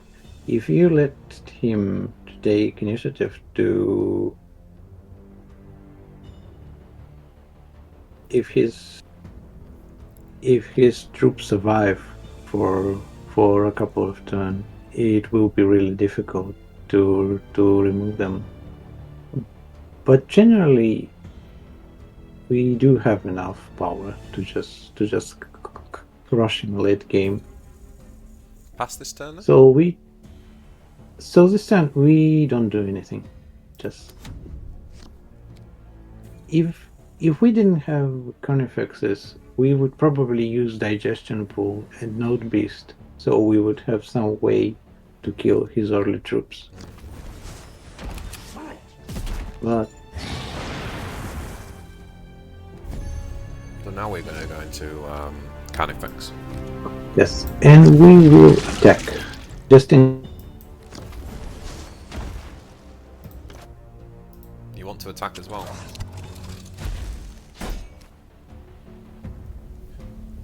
Yes. Oh my God. Yes, I do.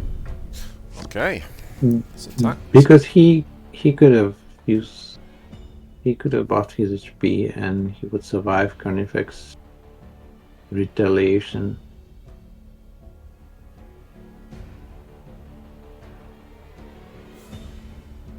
Right, so next turn.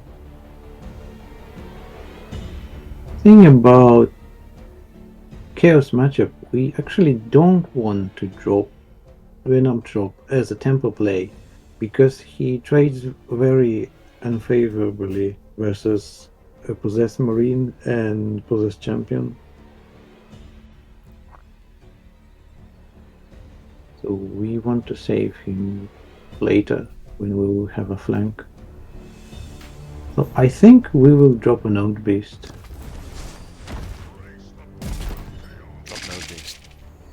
Or will he buff him? Will he buff him? Guys have so many good forms. Actually, let's think. If we attack without Carnifex, he will be at 1 HP, right? So I think we drop a single Node Beast here and actually use our talent. So our Carnifex would be at 2 HP. After he makes an attack. Also, since we have a bit of a board, we can start working on his face. I thought you were going to say a single beast and bounding leap, because then we could attack face and so attack the minion with the Lord, and then we could have gone face with this. But I think this is better what you've got.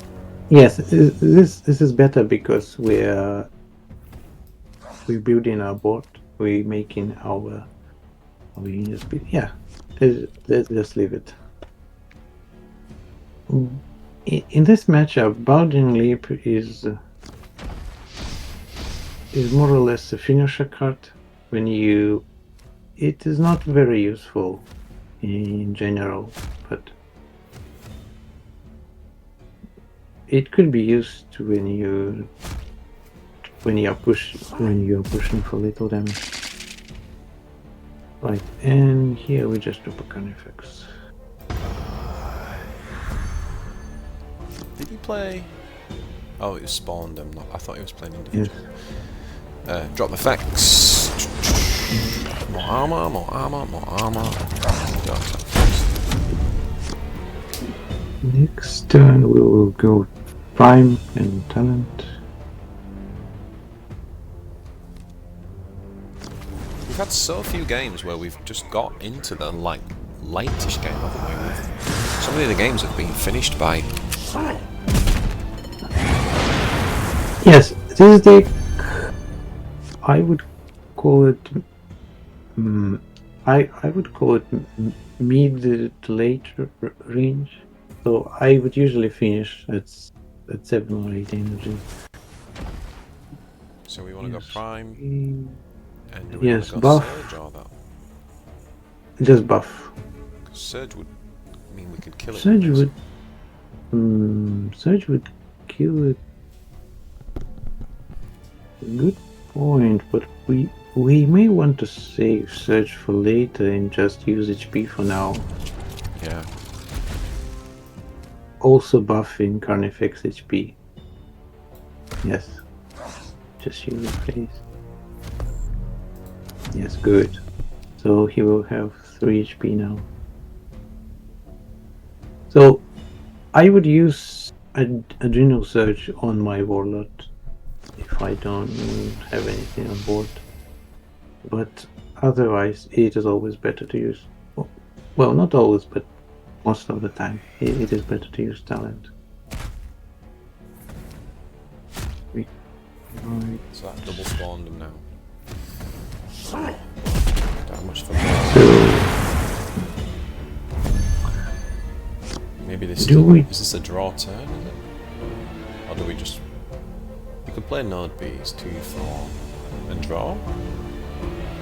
Yes, probably. Also, it could be good. I think we could play Venom. Oh yeah. Let's draw first. Actually, you might be right, because yeah, maybe Venom is correct. He's used Execution. Yes, let's Venom. And then draw. Probably yes. We do need some finishes also. Even if we, yeah. Good. We have the Hive Crown, so now we have to worry about Helldrake Strike, obviously. So if we would play it and we call it, it would probably just die, right?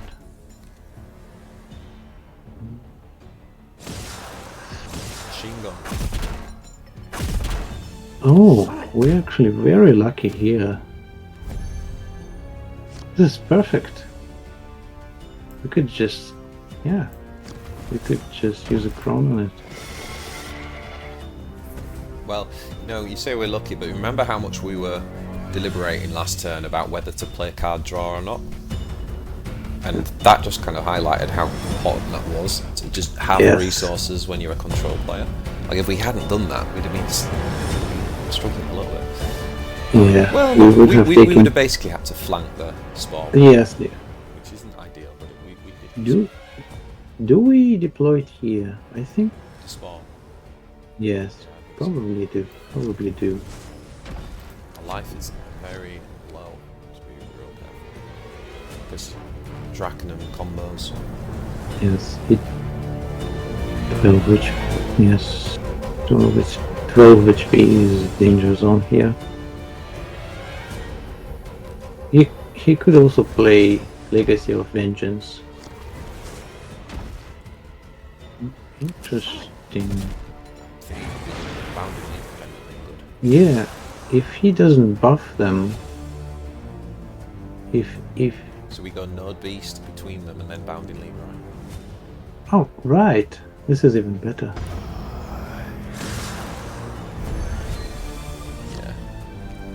Yeah, Node Beast. Very good. Very good. We make a big one, don't we now?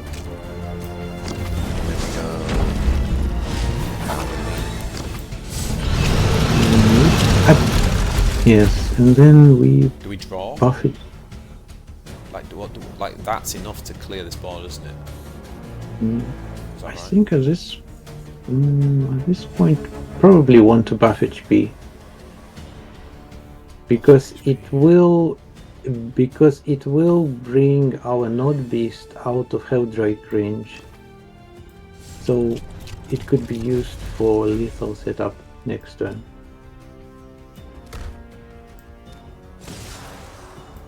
We did not attack. Yes.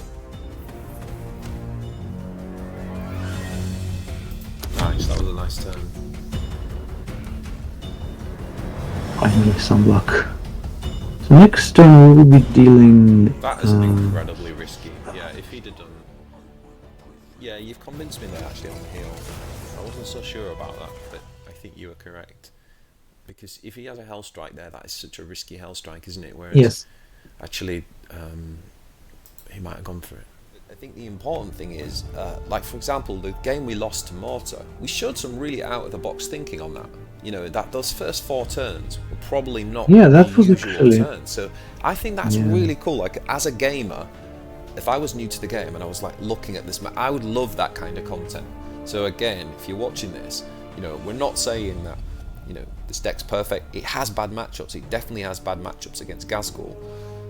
But at the same time, you know, we're going into the January patch probably next week, and I think this deck could be pretty well positioned as long as they don't. Depends what they do to Ravenous Hunter.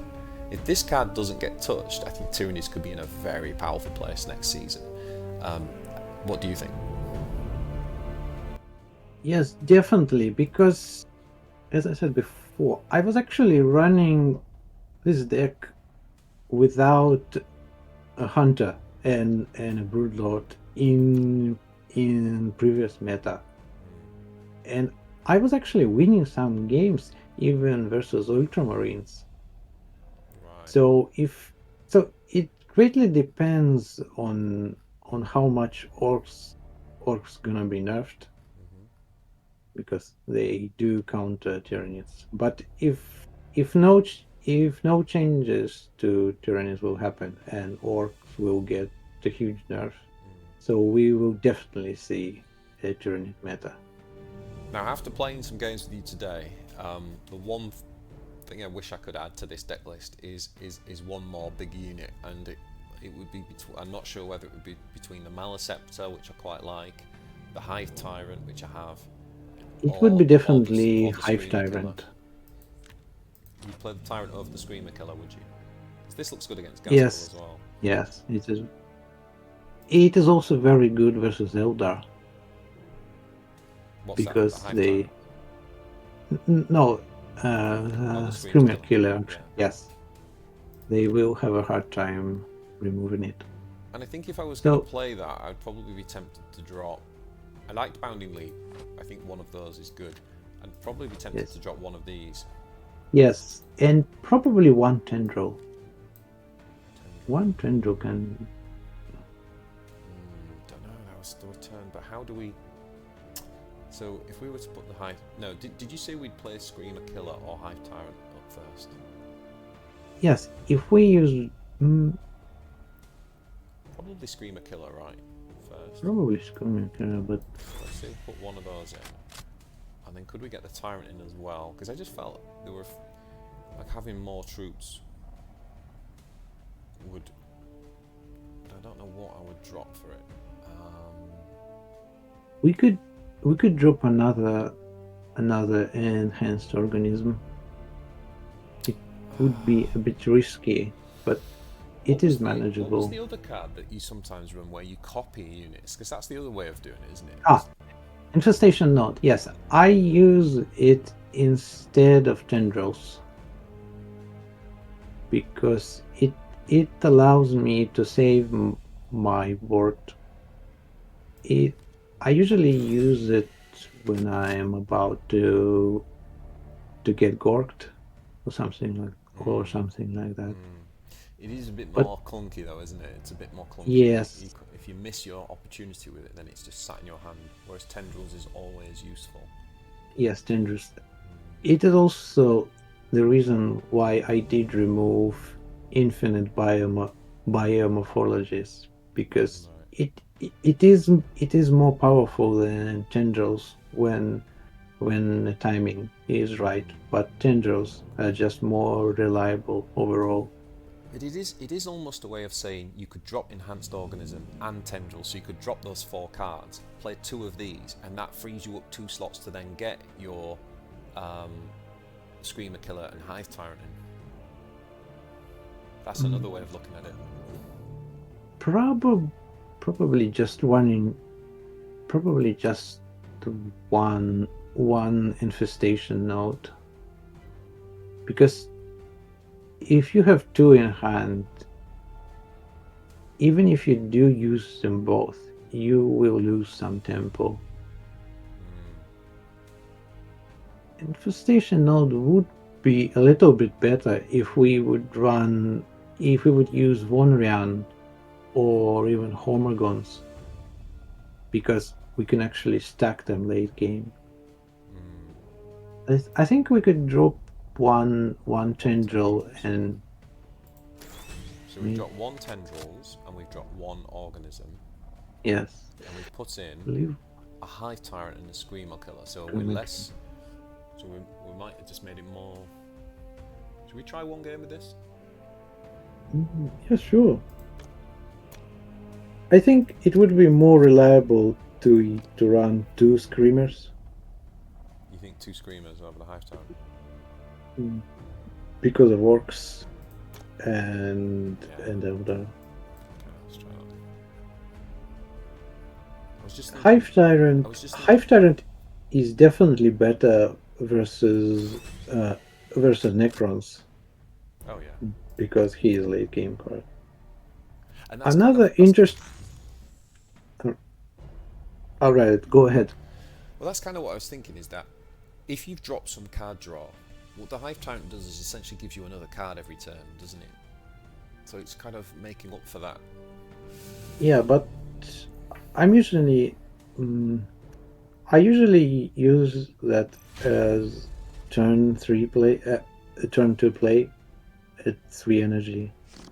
Also because... Oh, that's a pretty good opening hand. Yeah? Yeah, we can just leave. Yeah. We don't have any... Because... Do we want the Tyrant Guard? Probably could roll him away. Yeah, he dies to the bandwagon, doesn't he? Yes, he is late game card. I will usually... Oh, yes. Oh, sorry. Oh, we're playing Mortar. Okay. Again. Come on, this is our However, chance. This is our chance. Yes, however, the thing is, Muculid is actually best when we are going first. Yeah. Because he will just kill him.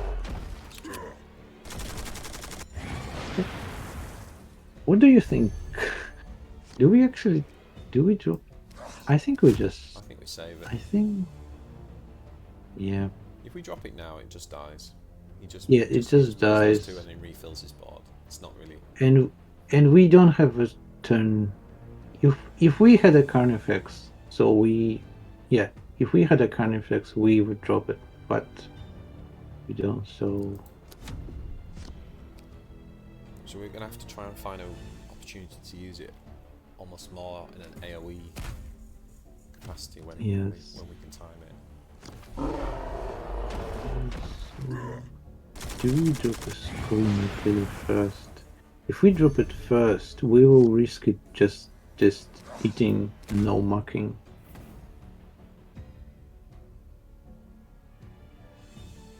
We'll see what he does. Thing is, yeah, we'll definitely eat him. Probably Hive Crown would be better, because... Yes, definitely Hive Crown. Because even if he does remove Hive Crown, it already dealt some of its damage. Oh yeah, for sure. Some of its damage. Yeah, well... So we definitely, yes, we use to kill your tank.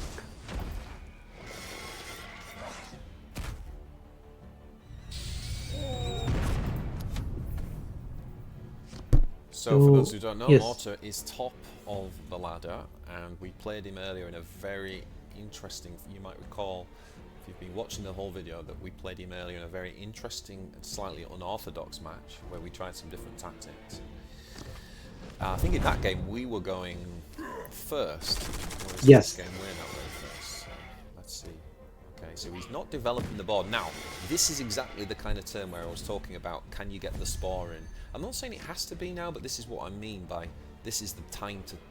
do you see what I mean? From his board state, where he hasn't developed anything, and it could be disrupted. But then the problem is, if we play that now, that's all we can play. So it's actually not good from our perspective. But then what's the other alternative? We could actually do we just buff Chrome in attack? Because he will definitely kill it in some We way could anyway. buff Crone and play the Spore Mine. That could Yes. be a turn. He will probably use his NAS wagon on Spore. How much HP does it have?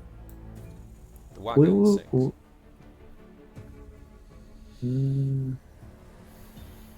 But then he would also wagon the Venom Throat, and I'd rather save the throw up, I think. Yes. So we've got flank, haven't we? He has definitely saved the drops, so maybe just don't attack with Chrome. Make him use something else. So you don't want to attack. It'd be 11 damage though. Oh, gosh. That would have been 11 damage if he'd done that. We'll just lose it. Okay. Yeah, definitely should. Well, at least we got too late to mid game. So now we drop this, and then we hope he's looking about, and then we drop Broodlord. Yes. Yeah, attacking with Chrome would 12 damage. We've also got a Screamer Killer flank maneuver that we could do. Yes, that is definitely a good point. 12, yeah. That's actually I didn't think about that. That's actually another really good reason for Screamer Killer. Its combination with Predator Instincts is so good, and even combining it on turn 8 with Bounding Leap, that's insane. Yeah, that's definitely. You know what? We might be doing just that now.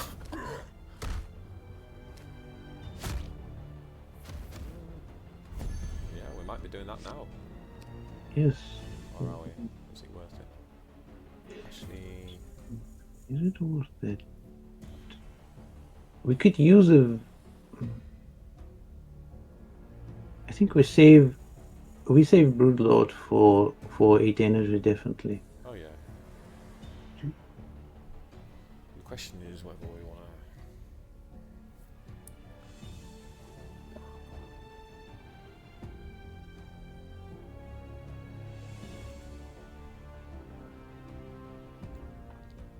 I think we do attack.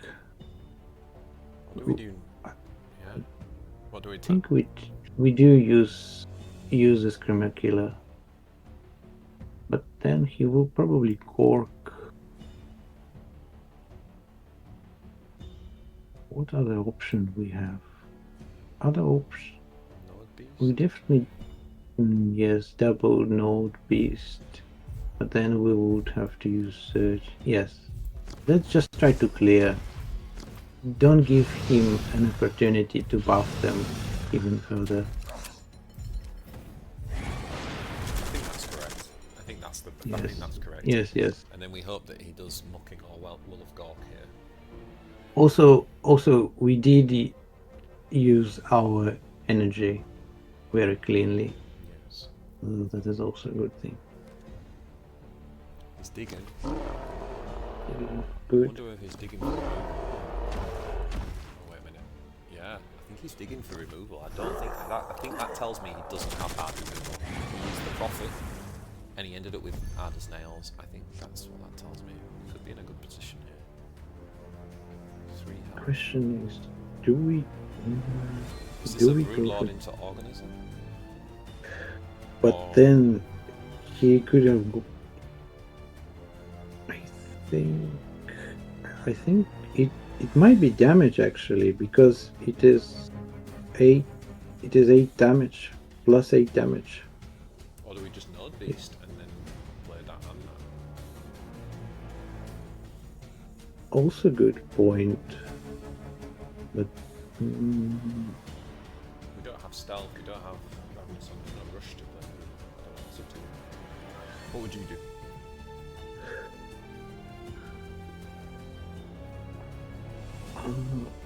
I would risk it. I would put a Broodlord and use Adrenal Surge and just push damage. Go for face. Face with everything. Yes. Yeah, definitely. It is a very risky play, but in my experience versus orcs, you do have to risk it. Also, he did use Prophet, so he could have gotten Gork. Looks like it might be bike. It might be bike. Yes. So I was correct. He was using Prophet to grab a Gork, so if we did use a buff, we would lose everything. So actually, calculated. I feel like we need to heal here. Yes. But I don't really want to use that. Can we do Node Beast? Actually, wait a minute. 2, 6. We actually do use Hunger. Yes, because we have lethal with Prone. I think.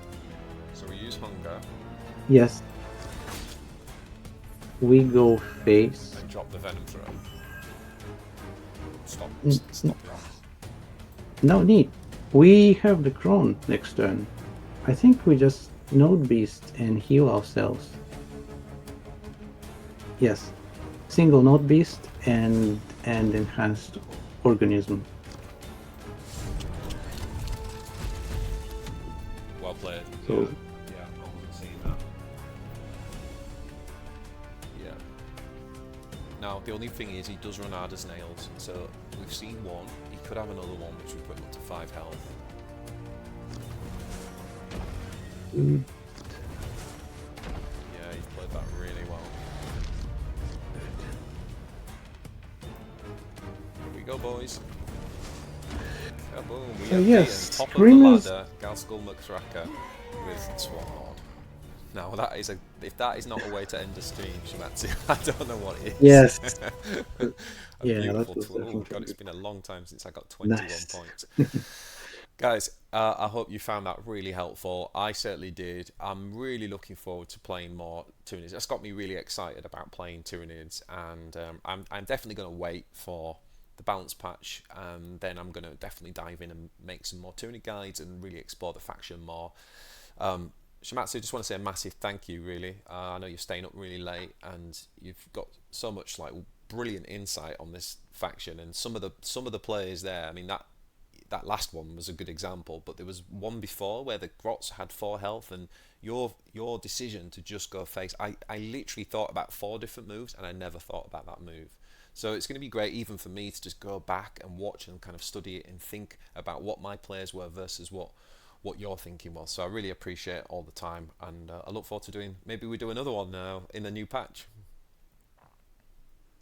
Yes, definitely. It was very fun experience for me too. So you did help me notice some things like that stealth play. So And that was definitely... we might have just come up with big Synapse 3113. Yes, definitely. Yes, I think I remember now. I think this version I was running when there was plenty of evidence. Yeah. That day. So I did put in enhanced organism to push me out of lethal range of murderous desires. Right. I see. Yes. So versus orcs, yes, Screamer Killer is definitely a better option. Also, another one to consider is probably Death Leapers. Okay. Because if we can we actually look at that orc legendary? Does he? I think he has 6 HP and 2 armor. Yes.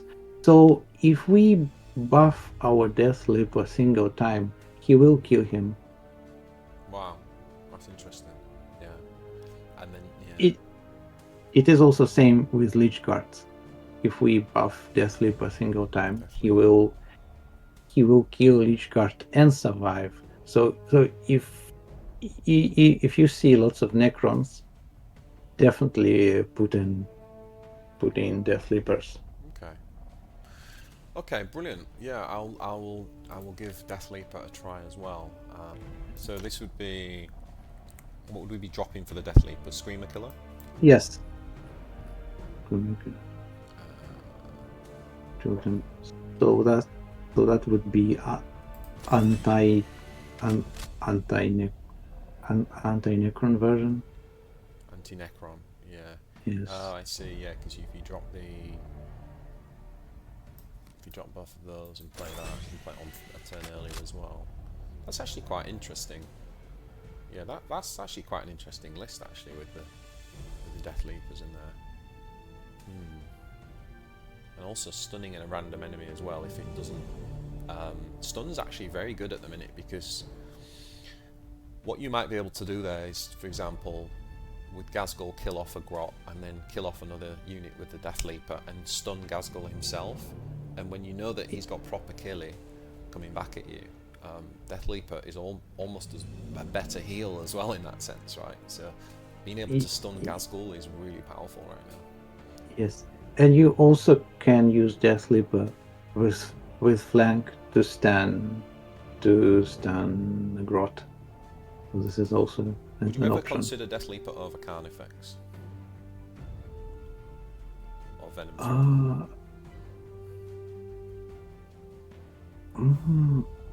Over Venom Drop. This is actually interesting idea.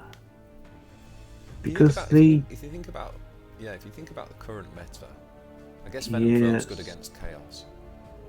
But then again, versus 7 kills most big things anyway, right? Yes. So I wonder what that would look like with Deathleaper instead of. Yeah, this is actually a very interesting idea, because in this meta, I'm noticing that Venom Chop is actually not performing that well, because, for example, versus Chaos, all of Chaos flankers will just kill him, or with flankers and Warlord. So it's actually pretty interesting. That might be something like this might be a good list for you to go and play with, where you try out the test Deathleaper instead of the 4-drop, and then you've actually still got room to put the Screamer Killers in. That could be really interesting. But we will need another 4-drop.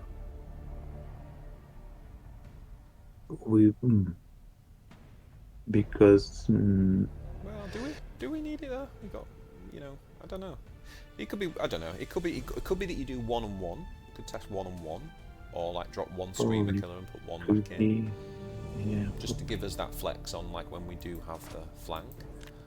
But yeah, so still obviously plenty of room for testing.